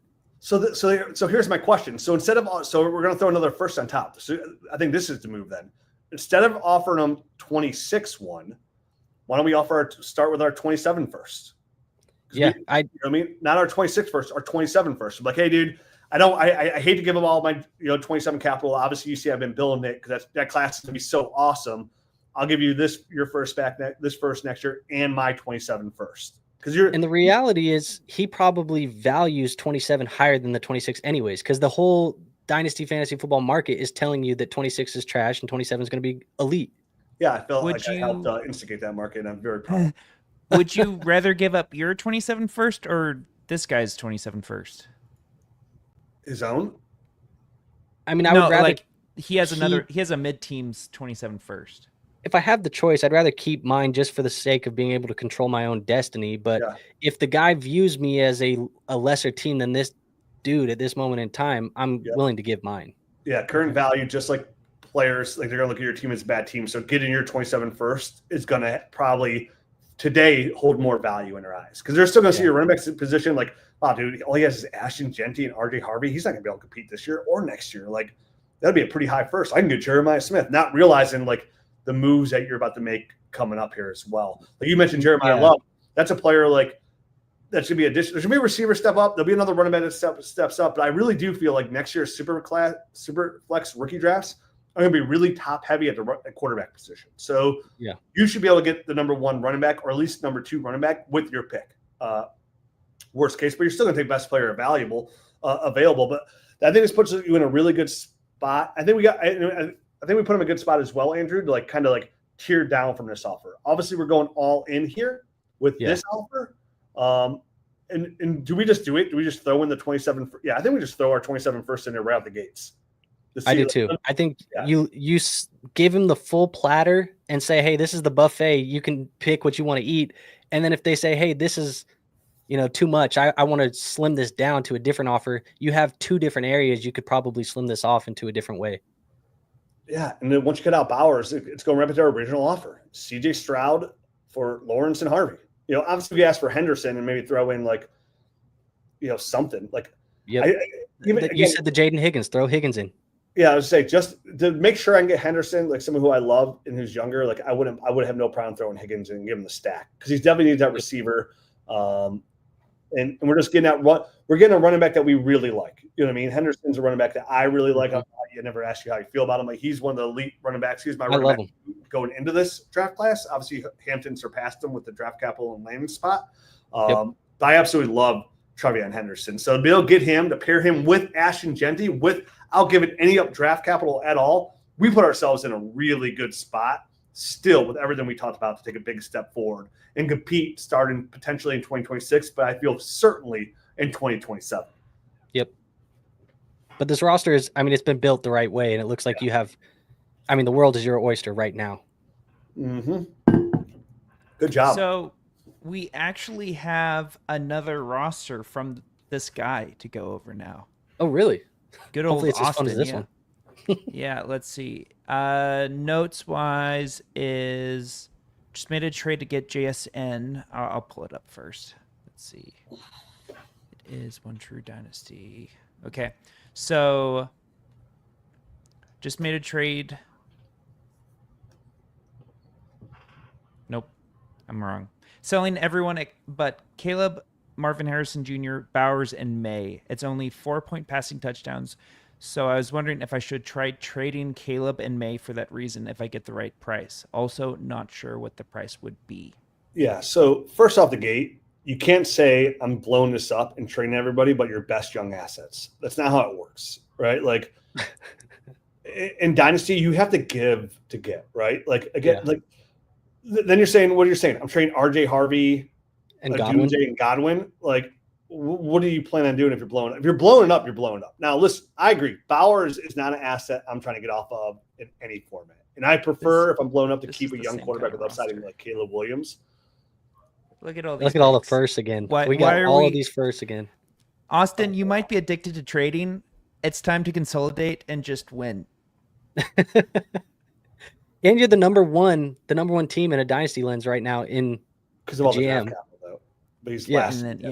Well, and the fact that you're sitting on Caleb and May and Marvin and Bowers on the team too, Tyler, like your team is loaded here with young talent. I think Pete, you're right. It's just time again to where it's a similar conversation to the last one where you have a young roster with all this ammunition. It's a matter of setting yourself up so you can switch that or flip the switch right now or in a year from now and become a team that's playing for a championship, because it's fun to play for the number one team in the Dynasty GM rankings, but we don't care about that as much as we care about winning a championship and beating your league mates and getting that money. Like that's what we want to do. That's what we play for. So let's figure out a way to make that happen in the next year or two. Cause I just don't want to see, we have 2 rosters now where it's a bunch of young talent and draft capital. And I don't want to see us just keep hoarding draft capital and young talent and never flipping the switch to win.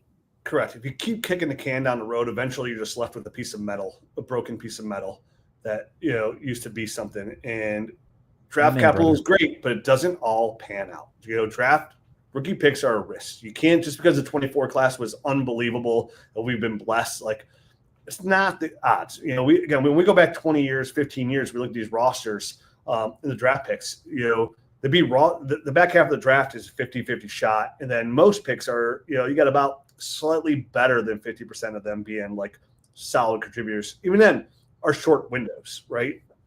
So when you look at this team, you got a lot of upside at receiver, but again, upside. You only got 1 running back. You're good at quarterback, and you got the number 1 overall tight end, one of the best tight end prospects forever. You got a lot of draft capital here. I think if you want to wait one more year and 26 is the year you're ready to take a big step forward, you would be trading Chris Godwin at receiver. But like, you have to think too here. Next year's receiving class is not predicted to be very strong. And we've had such a good influx of young receivers. I was just talking about this with Matt Harmon the other day, and I was saying, it's so easy to get narrowly focused on rookies and how do you want to rank them, but like, where do they overall slot in? And like, you take this year's receivers, Ted McMillan and Travis Hunter, like, yeah, those are the number 1 and 2 receivers. They both like went top 10 in the NFL draft. You like them. Okay. Now let's look at the overall state of all receivers in the NFL and in Dynasty. Not even contender, right? Not even the Devontae Adams or the older guys like that, like the Godwins or, players that are above 28 years old. Like, where do those guys slot in just over the last couple of years? The Justin Jeffersons, the Brian Thomas, the Ladd McConkey, the Jamar Chase. The list goes on and on. The Puka Nakuas, the Garrett Wilsons. Like, okay, where do they slide in there? Are they even like on the same level of Rashid Rice for never taking a snap in the NFL? Right. One point on opposite of Brian Thomas and Travis Hunter. Ted McMillan, we have no ideas. I like Ted McMillan because I think he's going to be peppered with targets. Fits that offense well, so he's a very high stud player. But like, what are you going to do at receiver, right? Because your receiving core looks nice, but like, it's nothing to say like I'm ready to win. You only got one running back, so like, without selling May or without selling Bowers, and you don't want to sell Marvin, which I understand. Like, what are you doing? Like, you don't have anything else to sell. Like, nobody's giving you anything for Godwin. You already have everybody's first round picks, so like, he has the bottom teams. 26 first and 27 first again as well. So yeah, I mean, are you leveraging those picks to other teams and being like, hey, this is the worst team in our league? No. I am. And I'll give you an example too, is like something similar that I did. I had a team kind of like this one actually that I had this year where I had the bottom team's picks. I had the 102 and I could have sat there and done, Rich, you said draft the wide receiver 1 or Hampton or whoever you wanted at the 102. You could have done that. But what I decided to do was, hey, this team is good enough that I don't want to play the lottery ticket of whatever that 102 is. And I traded my 102 for Ladd McConkey. I know Ladd McConkey is going to be a top 12, top 15 type wide receiver. And you can do that on a team here where you can get the young player and still have the youth and play for the future, but you're getting rid of some of that risk that's sitting here in a draft capital, and you're not kicking that can down the road, like you said. And it gets us to a point where we're actually becoming a team that is scoring points and contending because, like you said, you keep kicking it, and then it's just this broken down can that's no good. We don't, some of those draft picks that you've been sitting on, they don't hit. You draft a Zach Wilson, you draft a Rashad Bateman in the first round or whatever it may be, and now you're sitting here like, man, I wish I would have traded that first round pick for Ladd McConkey when it was on the table. Yeah, 100%. I mean, I remember people were taking what's his face from the Eagles over Justin Jefferson, like consistently. Rager. Yeah, Jalen Rager over Justin. Like at the time, best day of my life. Best day of my life. Yeah, that's what people were doing. So, and the reason I said no right at the gate is because you're right. That's the move I am making, Andrew. But Pete said he framed the question as like, oh, are you saying this now? This can be a top 2 pick. Unfortunately, until like those picks are cemented to be those top picks, those picks are devalued. And the most you're going to get in return when it's locked in. And honestly, even then, closer to your draft, right? Like, that's what's great about those picks. Like, you have to be patient with them because they, from this point on, all those 26 picks, no matter if they're perceived to be the 1-1, even if people perceive it to be 1-1, will be worth twice as much when it actually is the 1-1 and closer to your draft. So I'm with you. Like, I am all about for this team. When that 1-1 comes up and I don't need like that quarterback, I don't need that running back. Like, I want the for sure thing. But when you're going to get that is going to be more so when it is coming up to 1-1, right? Now you're getting that guy's future pick and the running back you want. Definitely wants a running back, which you're hunting for. Or maybe another receiver. Like you said, a Ladd McConkey. Like a Ladd McConkey on this team would make me feel 100% better about this team with all this draft capital. So like, I am definitely keeping my eyes on those guys if I can get one of those young elite receivers and package maybe 2 of those first-round picks. But I'm a big proponent of like, hey, I'm going to get the most out of this pick. And that's that. Unfortunately, now we just bypassed that moment in the Dynasty calendar. Now you have to wait a cycle. And sometimes that's a game of patience. But when you're not going anywhere, all you got is time. Because unfortunately, like you making a move for a running back doesn't change anything. You making a move for receiver only doesn't change anything. And if you want to make some moves, you're moving off Drake May, but that puts you in a hole. Like, who are you trading Drake May for? Because you need a quarterback. I understand why you say you don't want to trade him. And like at this point with your roster structure, it doesn't make sense to trade him. Chase that upside. Like you're really good. You have the really good foundation of the house, like the three corners. And the fourth corner looks pretty well built too. It's just from our point, like we're sitting in that corner, right? So you can only see three corners from the corner of the room you're in. And the other corner you're sitting in is the Odunze and Harrison corner, which could be an extremely strong corner. Definitely with the Caleb Williams stack, but we just don't know quite yet. And I think this team is structured to say, kind of like the last team, which is kind of, I know we're in the same boat. Like, all right, let's see how this plays out, right? Because he doesn't want to trade anybody who he likes. Which again, it makes sense. Why would you trade those players when you have so much draft capital behind you to build on? Running back's the easiest position to fill the void with when you want to contend with all that draft capital. Easiest, because you can trade for old guys. You probably get Derrick Henry for a second at the end of this year, and you probably still rush for 1,000 yards. Like those are the guys that you're going to be adding. You're going to use the draft capital. Like Andrew said early, trade for the young stud that's going to help you now. And then you're going to use all those like second and thirds like to fill those running back voids of just like, okay, I'm ready to take a step forward. And those 27 picks that you have one, two, three, four, five. What is it, 5, 4 of them? Jeez, man. Like, yeah, you're going to be really good hands. And I think even in 26 for that 26 draft class next year, I would be looking at like those mid-round picks, the later picks that come up, like even trading those for like, then I'm ready. Okay, now I want to run it back, right? And then now instead of getting an old guy when the draft's actually on the clock and you're trading pick 1-8, now you're getting, say, Kyron Williams, right? Chase Brown, like somewhere on those guys where people are somewhat questionable about a running back. Maybe there's a running back that's coming off injury. That tore he got hurt like week 2, but he looks really good in camp by the NFL draft. He's supposed to be 100% healthy. Like maybe it's like I don't know, Premian Henderson. I don't know. You can get that running back now for 1-8 because people just want to pivot because people get so excited by draft capital. I think by next draft class, you could really shape your team in the contender. And if you want to get off Chris Godwin, say Chris Godwin picks up where he left off last year. Slightly worse. Say Chris Godwin's wide receiver 6 going into the season.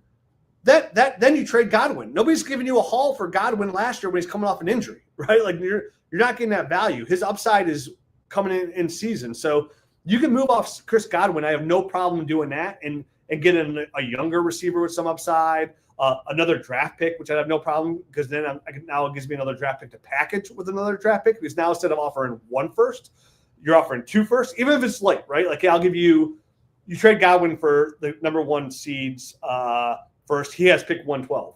But now when you're offering pick 112 and 1-8, now all of a sudden you're in a whole different category of young running back that you're going to get. So it really increases the odds. And what's nice is when you have so much draft capital like that, you could slightly overpay for a proven talent, like Andrew said, like a Ladd McConkey. I'm giving you 2 first and this, and I'm getting Ladd McConkey because that's the state of the mind that team's in. Like it's ready to take that competing step. But unfortunately, again, it's not till 2026. Yeah, I would say there's 2 things that I would even add to just re-emphasize with this team and even the last team, because both teams that we looked at are kind of the same situation. One, both teams needed running back. We've talked about, Rich, you said like the Travion Henderson scenario where like say something happens and you can buy him for a little bit cheaper.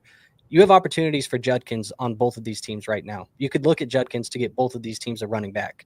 The other thing, and my main point that I want to make right now is when you have these rebuilding rosters and you've been building these little babies for years where you're trying to get these to be perfect rosters, a lot of the times we get very content with being patient because being patient benefits you in those rebuilds.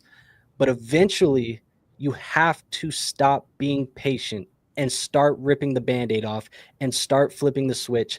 And the only thing, it may not have to be today. And I think, Rich, we talked about it doesn't have to be today, but keep in mind, you are on the cusp of being able to make that switch. So do not be shy when that time comes. Dive in and make that switch because you have the ability to flip it into a championship team. Yeah, like one day you're going to graduate college. And guess what? You got to go get a job. Now, could you go back and try and get your master's and commit another couple of years? Yeah, but now you're just in way more debt. You don't end up with your master's and then end up as like, I don't know, I don't want to insult anybody by saying job, but you know what I mean? Like when you're $600,000 in debt, like it doesn't matter, like you need a pretty good job, right? To pay that off. So you're right. Eventually you got to come up, like you just don't keep trading for the future. Like you have to invest in yourself. That's what you're doing right now. You're setting yourself up to graduate. And when you do, like, don't get a regular job, like apply to be the number one, right? Yeah. You'll be the president of the United States of America. Walk that stage. Yeah. Well, yeah, that's a good, that's a good way to say it. Like eventually, dude, you got to walk the stage, right? Yep. Like you got to do it. Yeah, Can't be what at college you're also forever. hoping for is just both of these leagues not folding because you have all their draft picks. True. Oh, Yeah. don't scare Shout the out kid now. FFPC. My FFC never will let that happen. Okay, our next one is Drew. Side note, Rich, do you have a hard out at 2:00? No. Okay. Well, we're still not going to be able to get to them because I think we're still close to double digits in the queue. Well, I showed at some point because my son's started football camp today, so that he runs longer today. So. What position is he going to play? He plays defensive end, but he's probably better at this point to play linebacker.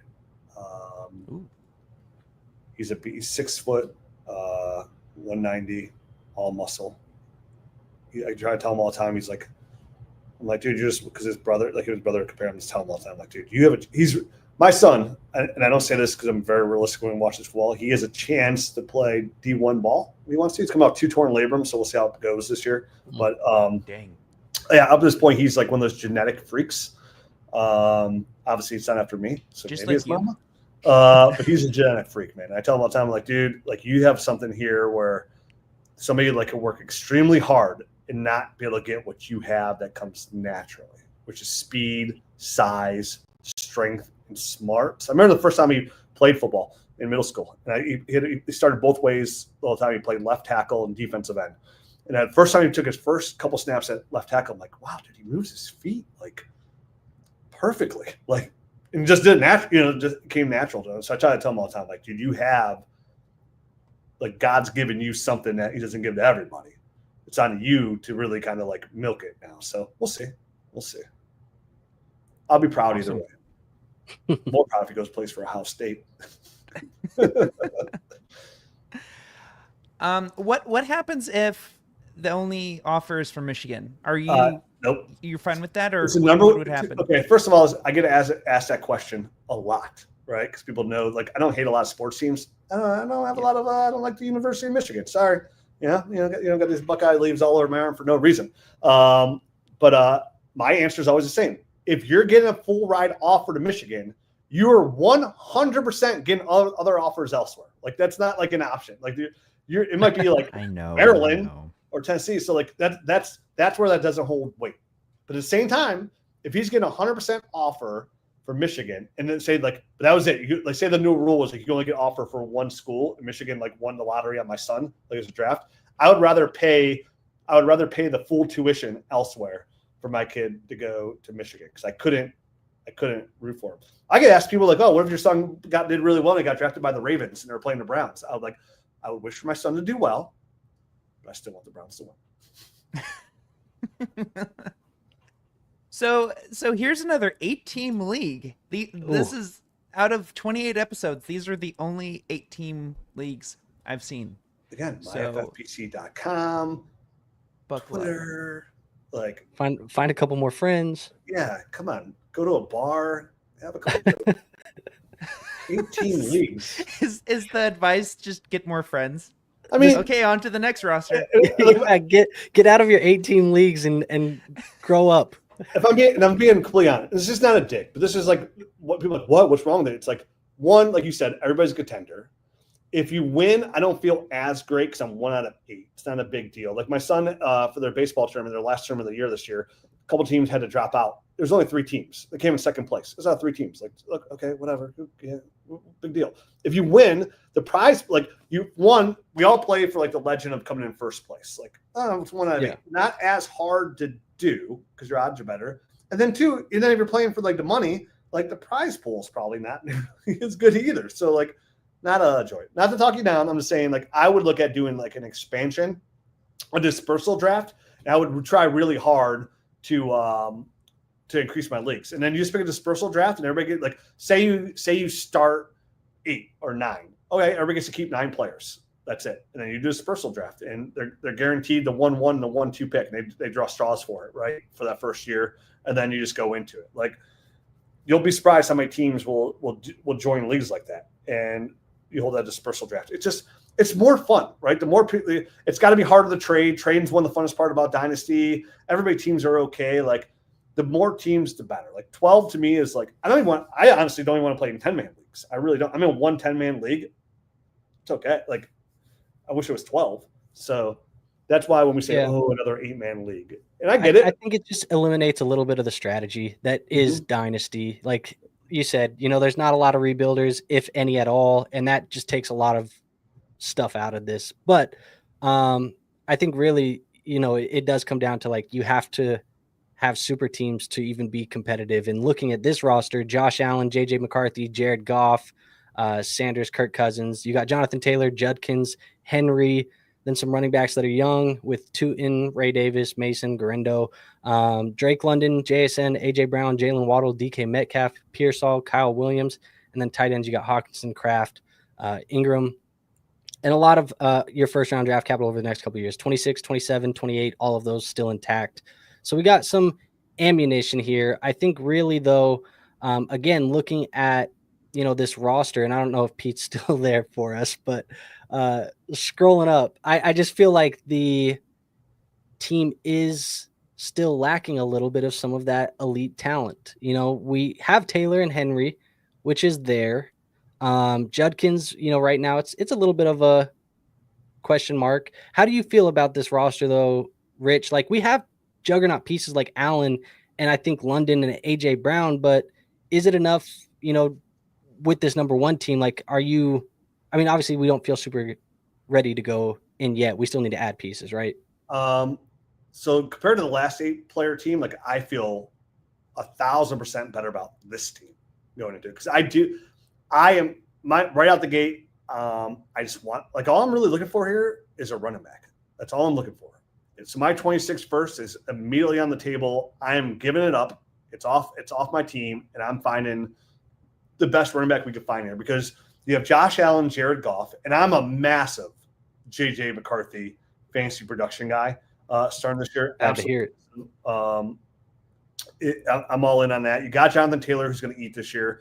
Quinshon, you're going to have to wait on, but okay, you got Derrick Henry, you're fine. And you have 3 legit wide receiver ones, and you have such a good like a barrel of bullets there at tight end, like having Ingram, Hawkinson, like, you're in a good spot at tight end to, like, on a week in, week out basis. So I love our receiving core. We also have Jalen Waddle and Calvin Ridley in our back pocket to help kind of, like, push us over the edge as well. So, like, where he has Quinshon Judkins in that that flex spot, I'm immediately looking at Jalen Waddle or Calvin Ridley that I'm sliding in there. I think over production. So, like, we're not even starting Quinshon Judkins anyways outside the bye week, but we still need another running back. So going down to can we put it in contender mode, Pete? Let's see what running back.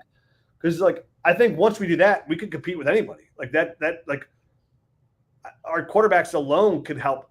Like, no, I don't think it's gonna be hard for somebody to have a significantly better quarterback unless they have, like, say, Lamar. Can we Jackson. see KC's team? Can we see KC's team? Watch them have Jaden Daniels and Lamar Jackson. Sorry, but Daniels, Kyler, Baker, Bo, Saquon Jacobs, Hall, that's really good. Jefferson, Lamb, Beatable. Kittle. Beatable. Really good team still, though. Yeah, his receiving core is really good, but, like, he's really top heavy. I think Emeka Ibuka does hurt Mike Evans a little bit, just to kind of how Godwin was competing a little bit last year. DJ Moore obviously coming off a down year last year, and he had 2 more legit pieces to that offense with the emergence of Rome Odunze on top of that is going to hurt him. And his running back situation, you go back up here too, is, like, definitely, obviously he's got Saquon, awesome. Jacobs, awesome. Brees, Kamara, great. But, like, equal to your running back situation, pretty close to it. And obviously quarterbacks, I think, pretty close as well. So, yeah, beatable for being the number one team. Here we go. I agree. We're the number 3 team. We're not too far behind, but neither is the last team. So, Yeah. Can we What go does to Team 8? 8 have? Yeah, let's see what they have. HN? CMC? Yeah, Nice. And Yeah, this I'm all team for is it. a nice team. yeah, I'm all for it. I think this team immediately would be okay with it. Oh, dude, can we even add like? Does this team think that they're in last place? Because they have No. Adams, Hill, Cup, Kelsey. Like I don't Andrew know. Nobody thinks they're in last place. Okay, so let's go to 7 because you're right. This team might not think they're in last place. Genty. This guy thinks he's okay. He just had to 1-1, so this guy definitely thinks he's in last place. Oh yeah, I mean, what's the Godfather offer you can come to get Genty? there's no offer. I don't think. Okay, I mean, we can There's look. no offer. I don't think we're in position to like drastically overpay. That's the problem. We can see. Let's take a look. There's always a path. You might have to do some landscaping to find it, but there's always a path. What about six? I just want to peek at 6-2 before we get too deep into Mm-hmm. Gibbs, Bucky. See, I was okay with just even out because remember, we're not even. Here's the thing, Andrew. We're not even looking for our starting running back. We're just looking for a little depth. So even back at like that team 7, like I'm comfortable getting Chuba Hubbard off that team. Okay. I personally just feel like putting Chuba Hubbard into my lineup in an 8-man league, I don't feel like that does anything for me. But we're just looking. I know, but we're just looking for a bye. Like our starters are set in stone in Taylor and Henry. So like we're just looking for. You know what I mean? Sure. Like we're not looking for. You're right. Does Hubbard say an 8-man team? Like I'm it. But we're not looking for that. We're looking for depth to get us by till Quinshon Judkins gets back. So like once Judkins comes back, Hubbard's likely our wide running back 4. Anyway, so it's just more of a like we're really just looking for a depth move to make me feel a little bit more comfortable. Because if Judkins gets suspended, say the first 6 games, let's make stuff up as we go along, predict the future. And then you have you only have 2 running backs, so you got to get through buys. Or if anything happens to one of those guys, well, I guess to be fair, if something happens long term, you're screwed no matter what. Possibly. But like you just need somebody to kind of get you by through the bye weeks because we have the depth at tight end, we have the depth at receiver to fill the bye weeks out there, and so we already decided we're starting all our receivers over our other 2 running backs, so we don't really need to shoot for the moon. Like I would be trying to find the cheapest path possible for us to get Genty. Like who's on our team again? We Taylor, Judkins, AJ Brown, JSN, London, but I think we have all of our draft capital intact as well. Yeah, but immediately we're like on the table. We're looking at either Jackson Smith and Jigba and Drake or Drake London, and Jackson Smith is probably going to cost us plus like and like would our running back room be better? Yeah, but then we're hurting our receiving room, which I really think of this is the strength. Like if we can give AJ Brown. See what else? The thing, everything's gonna be. What are we giving on top, right? Like, and I don't think we're that deep. Where you're like, oh, let's just start throwing stuff on top. Definitely when we already have 2 solid running backs for 2025. I would rather find like the value of a team that's on the bottom, not competing, and getting a running back on there for depth. What team has James Conner? Because I'm just looking at like opening schedules because we're playing the hypothetical here, Rich, of like 4-6 games. What do you need out of them? James Conner's opening schedule is beautiful for fantasy football. He's got New Orleans, Carolina, San Francisco, Tennessee, Indianapolis. Like all of these last year were bottom 12 teams to the running back position. You could plug a guy like James Conner in here pretty easily and get some RB1 production, probably RB1 production over the first month of football. Yeah, I'd have no problem offering like. See what sucks is I probably value Calvin Ridley for 2025 more than most. Definitely the addition of Cam Ward there. I think it really boosts the value. Like, could we get? Let's see our receivers because this guy could use receiver. He's got Nico Ladd, and after that, he's got Diggs, Pickens, Sutton, Williams. So he probably wants a receiver. Can we go back to our receiving core? Mm-hmm. Pearsall. Now it's would have some name value. If I'm getting Connor, like we have to assume it's just pretty much for 1 year. So like I want to offer I just kind of want to offer Calvin Ridley straight up for Connor. Yeah. And I think that's pretty fair, to be honest with you. Like you're getting the upside of a guy who could do really well at their position, and he needs a receiver, and we need depth at running back. Like that's the thing. We're not dying of thirst, right? We're just out of a drink, and we're looking for a refill because we're not where we need to be yet. And I think Calvin Ridley. I like that mindset, Andrew, of like, oh, let's go get like a James Conner and like offer a Calvin Ridley. And in my eyes, that's more than fair because I can see either one of those guys outproducing the other on year-end totals, right? Like it's pretty damn close for me. I agree. And I'm looking at like these opening schedules as well. Like if some veteran running backs that might have some easier opening schedules if you're looking for the Judkins thing. Joe Mixon, obviously there's some risk there because of the injury that he's dealing with at the moment. Another veteran that might be affordable would be a Kamara. He has the second easiest schedule to open the season right now. And obviously this is all projection. We don't know until we know, but there's some veteran options that you could go get to get your team off to a good start while you wait on Judkins. Yeah, unfortunately, Kamara, he's one of my favorite buys too. He's on the number 1 team overall, so we're less likely to get him. And again, you're always a product of your ecosystem, so we have to kind of look like who's better off selling than buying. So at 7 and 8, who's on 7 and 8 again that we're looking at? Because we thought they were a contender. Pacheco, do you like Pacheco for the Chiefs to get started? Not at all. Really? Not at all. I don't. Yeah. They had Rashard Smith. Even when Pacheco came back last year, they still used Kareem Hunt. They brought back Kareem Hunt. They tried to sign Josh Jacobs. Like I don't think it's in the last year of his deal. They probably don't want to even give him an excuse to be like I ain't got to force themselves to pay or anything along those lines. Maybe they'll get a better compensation pick. But I don't believe in. I think Pacheco did an amazing job for where he got drafted.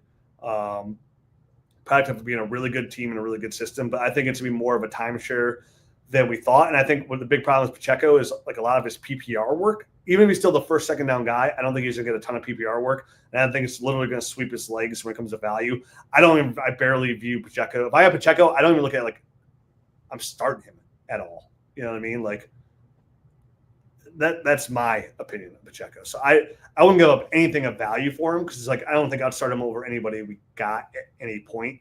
On this team, I think obviously we get Kenneth Walker. That'd be like I have no problem offering my first next year for Kenneth Walker just to see. And I think Chuba Hubbard is a player again. I don't mind getting off this roster for the depth that we can actually start on a weekend week out basis. Like he was a solid running back too last year. A couple this of team has running back Pollard. You like Pollard or Swift? I would love to see if we can get Christian McCaffrey for our first next year and a little bit on top.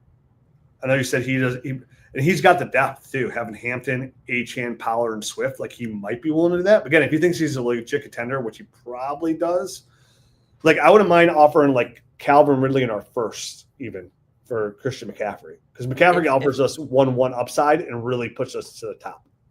If this guy knows stuff, though, he has to be kind of panicking because you look at the rest of this team.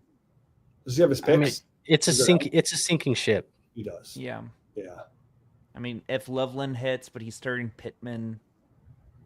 But Rich, we were saying 8 teams, everybody's a contender until they're not. So, he may just say, hey, the wheels may fall off this year for me, and that's very likely, but I'm just going to ride it out until it does. Yeah.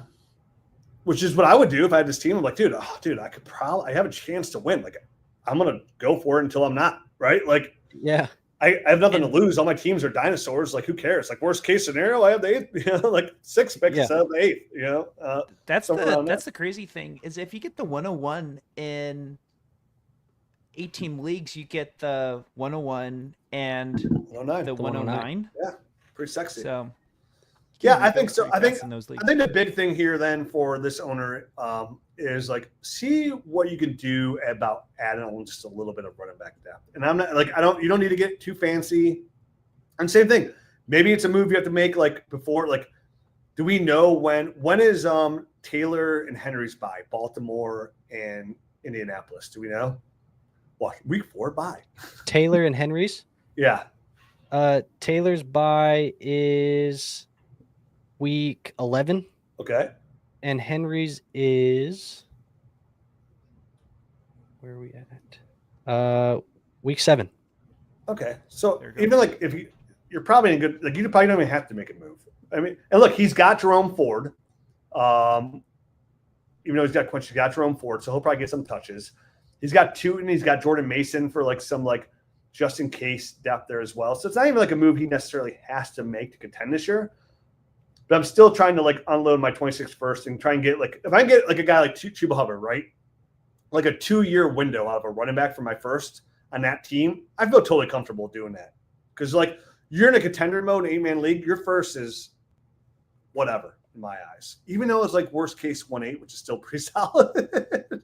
Like, Yeah. That's another thing. Like, I'm also not as easy to give my first in these kind of leagues because they're guaranteed to be good, right? Like, Yeah. oh no, I lost my first playoff game. Oh, I have a top 5 pick. Like, that's a really good player. Oh. We were talking too about like those easy schedules to start out. Chuba also has a pretty good schedule. He starts off the season with Jacksonville, Arizona, Atlanta, New England, Miami, and Dallas. Those are the first 6 weeks. 4 of those 6 teams were bottom 12 against running backs last year. Yeah, that's it. That's a really good run at. So that's why I said, Andrew, like right away, like that Chuba Hubbard or something. Like, ooh, I'd offer my first for Chuba Hubbard, and for that team, that could probably get it done. Now, do I prefer Christian McCaffrey? For sure. Like, who wouldn't? But like, I think Chuba Hubbard just is like for what we're looking for on our team.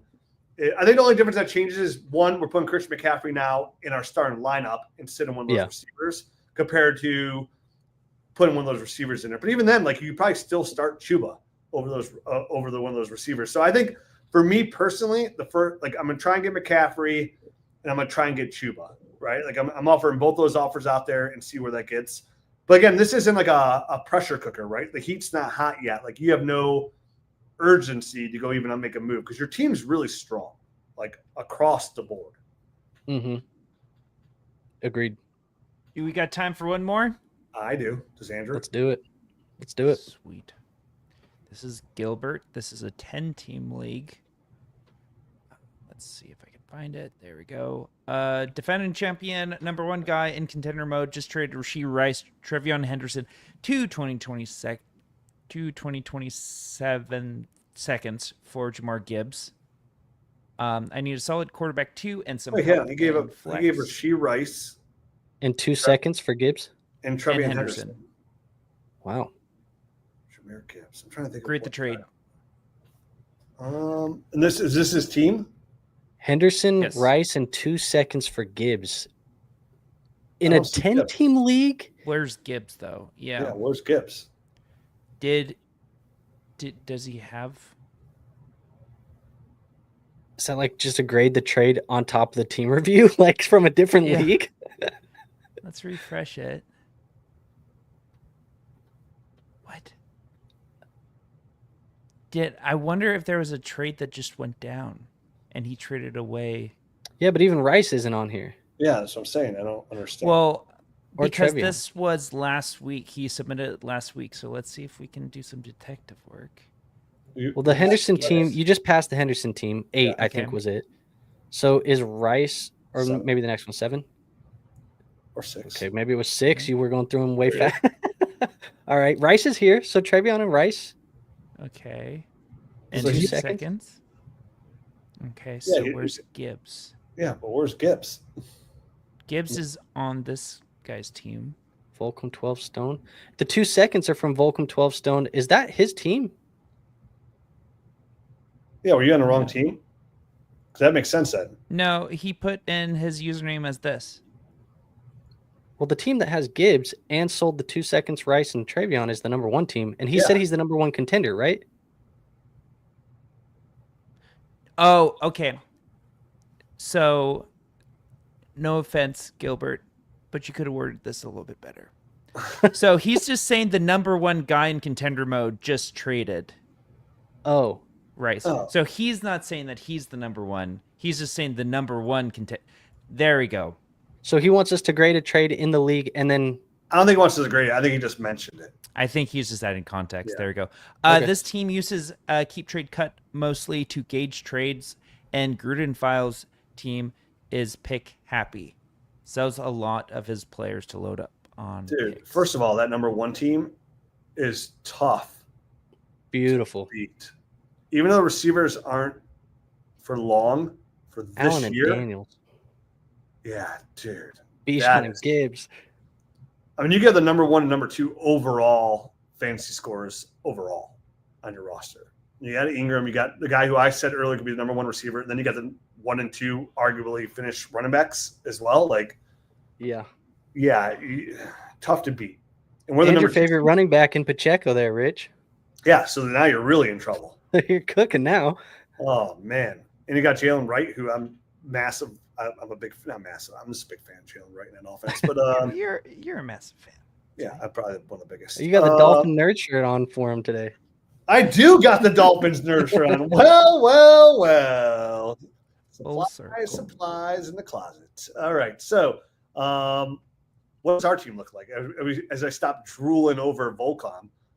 Lamar Darnold, Josh Jacobs, Bucky Irving, David Montgomery, Ramondre Stevenson, Jamar Chase, Malik Neighbors, Stephon Diggs, Jaden Higgins, Michael Pittman, Cedric Tillman. And then you got George Kittle and Jonnu down here. 26, 27 first-round picks still in our war chest, both seconds as well. So we're good there. But I think looking at this roster, clearly, and I think you'll agree with me here, Rich, QE2 is an issue. He's not going to like what I'm about to say. Uh-oh. But I do not think we could even flirt with beating number Team one. Like, we're not even he won the league last year. That doesn't always mean you can go back and win a second year in a row, though. Yeah. I mean, Sam Darnold had again, he played in that, Kevin O'Connell offense, why I'm so big on JJ McCarthy. He goes a little bit of a known. So I don't think Darnold touches what he did last year. Jamar Chase was a top, 2 overall scorer overall last year, like above quarterbacks. You got neighbor, and I like your number 1, number 2 receiver. And you did win overall last year. So, to me, that's a win, right? You won your ship. You feel really good about it. Now, I think, though. Also, you get to play for free the next couple of years because you just won your buy-ins back, plus more. Yeah, he just added Gibbs, too. The number 1 team added you pissed him off because he should have won. He went and added Gibbs. I don't see how you beat the number 1. Can I see the number 3 team, too? Yes. Burrow, Mayfield, Nix, Hall, Walker, Chase Brown, RJ Harvey, Justin Jefferson. Are we better in McBride? Are we better than this team, Rich? 22nd first as well. Can you go back up? I think this team might have an edge on us, just a little bit. I don't think we're better than this team. And they are 3 quarterbacks, so they are somebody I'm interested. Listen, I'm moving Lamar, I'm moving Josh, I'm moving Bucky, and Monty, and Diggs, and Kittle. And I would listen. I'd keep. I think the only person I'm not trading here is probably Malik Neighbors because I need to keep one of those guys, and I could keep Chase as well. But I think we could tier down on Chase and get he's Lamar. So Lamar and Chase are gonna if we're gonna blow it up, that's the massive return, right? That's where we get the big bucks. Go from Chase to a London type and then get a first thrown in or something like that. Or just depth and like you're saying, and I mean. Yes, 100%. I want to get I'd have no problem going down to a Lad McConkey. You mentioned a Drake London, something like that tier. Somebody oh, you can't trade Chase. The hell I can't, right? You want a cupboard with a fridge with 1 Wagyu steak, or do you want a big freezer full of prime rib, right? Okay, yeah. Are we trying to eat for a long time here, or eat good once? Again, kind of earlier, Andrew. Some people are so afraid, oh, dude, I can't give up this player. You have to give something to get something. And a lot of times you're going to blow it up. I want a lot. And I think this team is in a prime state to blow it up. Lamar, still extremely high value, right? He's going to be 29 years old. He's a Russian quarterback. How long can that sustain, right, of his elite Russian ability? Josh Jacobs still holds a lot of value. Bucky Irvin, if we're being honest, this could be the highest value his value ever sees, ever. So, moving on from that, and Jamar Chase come up his, again, Jamar Chase most likely last year will most likely be his greatest fantasy finish he's ever had. Most likely, right? Pete, you said that this league he put in the context that they rely heavily on the keep trade cut calculator, right? Correct. So you're going to get a haul for Jamar Chase in that keep trade cut calculator. I'm just telling you. Do we want to pull that up and like plug Jamar Chase in there and just see what we could do if that's the calculator that they're using in that league? We're not gonna be able to value like other teams though through ours. Like we won't be able to see we won't be able to run a trade calculator. Like I guess we can just look at his point value compared to ours. Here, while you do that, Yeah. I gotta go run to the bathroom real quick. Okay. Oh, yeah, let's do a quick keep trade cut right here. Okay. This is gross. Keep Jordan Watkins, I guess. Trade Xavier Gibson and cut AJ Dillon. Whew. That Man, was AJ horrible. Dillon. I wish we got something way more fun than that. Jamar Chase here, like I kind of want to. You might have to kind of flip between tabs, but Yeah. can we look at What team would be most interested? Like, are we in Chase? thinking, Would like, it would be like a 3? top contender, right? Like they would want, and the Burrow stack here. That's interesting. Yeah. He has 26 seconds and has 27 first. Yeah. The problem is like Jefferson's kind of same tier as Chase, and AJ's a little bit older if we're blowing it up. I don't know if this is a good Egbuka? team. That's a really far down tier though. What does 4 have? Puka? McConkey? I don't mind that. Could we go after? Do they have first round picks? They do. Yeah. What if we went like to Puka? Okay. So we got Puka. See, then it's saying we're a thinking- Caleb Williams is the difference is insane. Yeah. An early first. I don't even know if it's early, but we can Wait, project why would it be? Yeah, no, I was Be thinking for late? us. So late, yes. Literally the opposite. And then What else do they have that we could throw in a young piece here? 26 first? Or do we want like You a could. Addison? Maybe a piece. What is their what would Cam Ward take to throw Cam Ward in here and get the QB? I mean, we give a little on top. Kyle Williams, baby. I mean, what do you think of a down tier like this, Rich, where you're going from like Chase to Puka, a first, and Cam Ward? Yeah, 100%. Like, because we're not If Here's they the thing. use it, stopping with Chase. We still have Religiously. Lamar to move. We still have the running backs to move. Where's Puka at? Was that a contender? He's on the team just behind us, I think, or 2 behind us. I know everybody else wants Puka. I do prefer Ladd McConkey over Puka. That's just Do you? I like Puka more, but That's fair. I don't. I'm just more worried about like Stafford. Stafford's long term. You know what I Yeah. mean? Like, and a QB uncertainty. Like, I'm not. I get it, but like, the fact that Justin Herbert 4th. and There we go. Ladd are tied Question- together forever. Like, I like that. Pete, what if instead of the 4th, like I don't care if we overpay a little bit on the keep trade cut calculator. Like, Yep. if you gave him Darnold, so he had his QB3 solution figured out again, like I would move Darnold for Ward in a heartbeat. All right, can we And get that off kind the keep rate cut and then go back? We know the value there. Can we go back to? Oh no, they're using theirs. Okay. Yeah, that's Can I look at why. this team for a second? I just want to see real quick. Derrick Henry, Ashton Genty. Okay, why don't we hold on? Why don't we even aim higher? Why You want to don't go for we- Genty? Yeah, hell yeah, I do. Well, if we're going Even to though blow we're it up, blowing it up, you want to Yeah. grab a running back over the No. receiver? no, I don't. I'm saying because I was also saying we have the running backs to give them back for Genty. Like, oh, here's Yeah. Josh Jacobs and Jamar Chase. Give us McConkey and Genty, but like I feel like we would at that point give a little bit more. But like it also sets like that blowing up like not as far back for me. Yeah. Like, what does that look like? What is that? Justin, they value keep trade cut. Let's see it. Genty? Genty and McConkey. Take out Ward and take out the first. Yeah. Take out Darnold, and it would be Chase and you said Jacobs? And Josh Jacobs. Yeah. Stop it. Or Genty let's and McConkey for Chase. Let's Dude. Let's just do that. Was that already value? Oh yeah. That's where it said was fair value. Okay. Well, they value this. They feel like they're ripping us off I mean, if you can do it, yeah. all day, right? If somebody came to me with this offer, slap him across the face.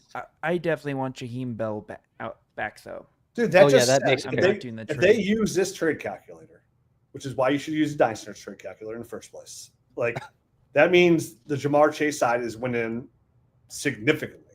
And I would do that deal right away. Just curious. I just want to see our trade calculator. And I'm still shaking and baking after that. You know what I mean? Like I'm still gonna go like, Yeah. how do I tear down from Lamar Jackson to like, now that I got Ladd McConkey, how do I get Justin Herbert? Which Lamar Jackson's gonna make that happen, right? 100%. And you're probably going to be able to get More. Herbert plus Exactly. an arm and a leg. And we're gonna get a couple years younger, which is what we're trying to do. The good news here is that if your league is using keep trade cut religiously, Jamar Chase, Lamar Jackson, even guys like Bucky Irving are severely like valuable in that calculator, and you're going to be able to take advantage of people in your leagues if that's what they're doing. The thing is, you just got to find the guys in there that he said there's enough of them that treat it like gospel. So if that's the truth, I mean, preach them. Preach them Lamar Jackson and preach them Bucky Irving and all this. So if they did preach that, then we would be getting Feels like robbery. Yeah, we're getting McConkey and Genty. He's getting Chase and That's Jacob. it. And then who needs like? Can we look at like who's got? So go to team 3. Yeah. Team 4. There we go. That's a Herbert and Ladd on the same team here. Oh, he's got the Herbert. Okay. You're so going to have to make a massive trade. So it's Lamar and Jamar Chase for Herbert, Genty, Ladd, and who was the other one? McConkey. That's only 3, though. We still can throw another piece in here according to this calculator. Yeah, but that's their calculator. Throw Puka in. Well, that's what I'm saying is like if they, like, I want your lunch and your dinner. There you go. It says fair. It says fair. We have to give more, but we're throwing Josh Jacobs. It says all we have to give him is Woody Marks. I know, but I feel 100% okay giving Josh Jacobs. Yeah, I do too. Yeah, give him Jacobs. It's all about knowing your league. So, like, I mean, yeah. Dude, there's no way. What kind of insane calculator is this? The one this league uses. I don't mean to disparage, but it can be used as a good tool. Free tool. But I don't know. I will say keep trade cut. I think is a good tool to use if you want to track market reaction. So, like for example, on this, it's very reactionary. So, like you can see, like over the last 4 days or 5 days, even Dylan Sampson. Like if you typed in Dylan Sampson's name, you'll see that he's trended up like 29 spots in the last like 4 or 5 days. So, like I think that's where it's good. You can see like what players are rising rapidly amongst people's brains. Maybe it's not good for the value, but it's good for being able to track the market. All right, let's leave the land of Oz and go back to reality. Because even though that calculator says it's fair, and sometimes trades are fair, but they don't help your team. He can't afford to lose Puka and Ladd McConkey, right? Yeah, like, not a chance. Yeah. So if we want to get the stack, I think would you feel comfortable? Why don't we just offer this guy, Jamar Chase and Lamar Jackson, right? 2 studs. It's hard. I think it's going to be too hard to give him both pieces because he doesn't have good enough pieces to give us back. Well, that are expendable for him. Justin Herbert, Ashton Genty, Ladd McConkey. Okay, let me stop there. For Lamar Jackson and Jamar Chase, getting Ashton Genty, Justin Herbert, and Ladd McConkey, does that you want more, right? Like not anybody's calculator, just your brain. Yeah. No, I'd want more. Is Addison a difference? Like, does that? I don't think we can ask for another receiver because then he finds himself in too big of a hole. Can we get the Cam Ward? It's QB3 for him. 10-man league. Yeah. Okay. Yeah. There you go. Here's what I would ask. Just tell me if I'm ridiculous. If I'm trying to pivot here, he wants my opinion. That's what I would say. Or the gate. I'm giving him Josh Jacobs, Lamar Jackson, Jamar Chase. He immediately thinks like, wow, I can go beat that stud muffin at number 1. I'm asking back Justin Herbert, Cam Ward, Ashton Genty, Ladd McConkey, and his 27 first. I think it's on par. I would worry about this guy getting the scaries of like, I'm giving up Genty, who I just spent a 101 on. I'm giving up Ladd McConkey, who I hit on last year in my rookie draft. And now I'm giving up a first round pick the following year. I get that like he's getting Lamar and Chase, but I could also see him being like, that's too big of a shift for my direction that I built this for the last year or so that I'm too nervous to make the move.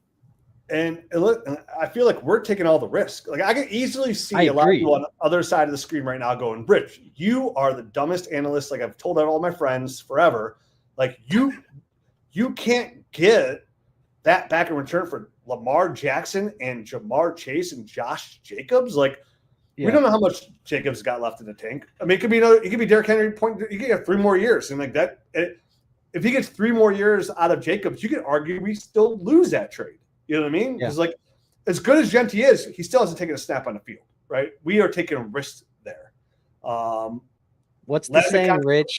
Overpay today is an underpay tomorrow. There you go. And then that would give us that one gets us a step forward. Like that to me, like takes us back from like the complete blow up because now we have Ladd McConkey, Malik Neighbors, Ashton Genty. Can we go back to our team? I'm sorry. Yeah. I want to see what then we. I would say that came true for us. Like we'd have Justin Herbert, Cam Ward. Yep. Right. And then we have Genty and Irvin. Yep. And then gives us Neighbors, Diggs, McConkey, Kittle. Kittle we can move off of in season and then draft picks again. More importantly. Well, and you're sitting on Colston Loveland there too. By the way. Yeah, that's which I'm totally like Kittle has a chance to be tight end 1. Definitely with this Jennings dude, 1-1 overall. Tight end this year. On a points per game basis, he's been top 3 outside of 1 year for the last 6 years. So he's an elite asset too. But then like I feel like we're just in a good spot to like because what I'm doing, Andrew, then is I'm kind of pivoting to 2027, right? As like a big draft class. So I'm probably gonna move with Genty and Irvin. I'm probably like maybe I move Irvin for like Quinshon Judkins plus, right? Then after this, like, can we get Irvin?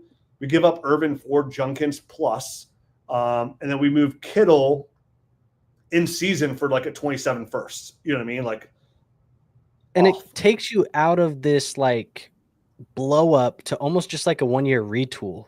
Yeah.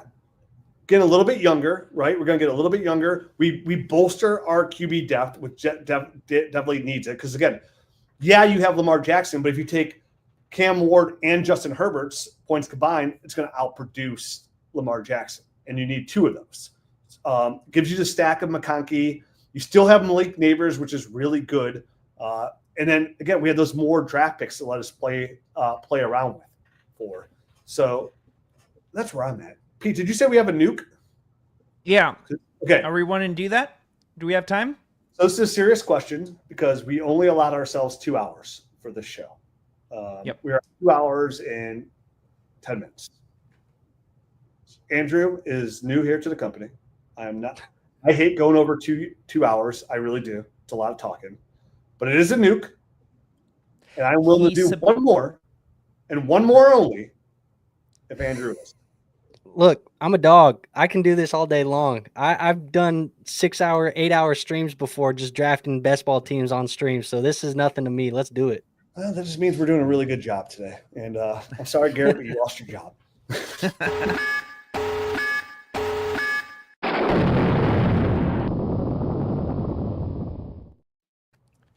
Okay, I am still setting up this team. I have so much to do too. After this, I'm going to be so far behind on my day schedule.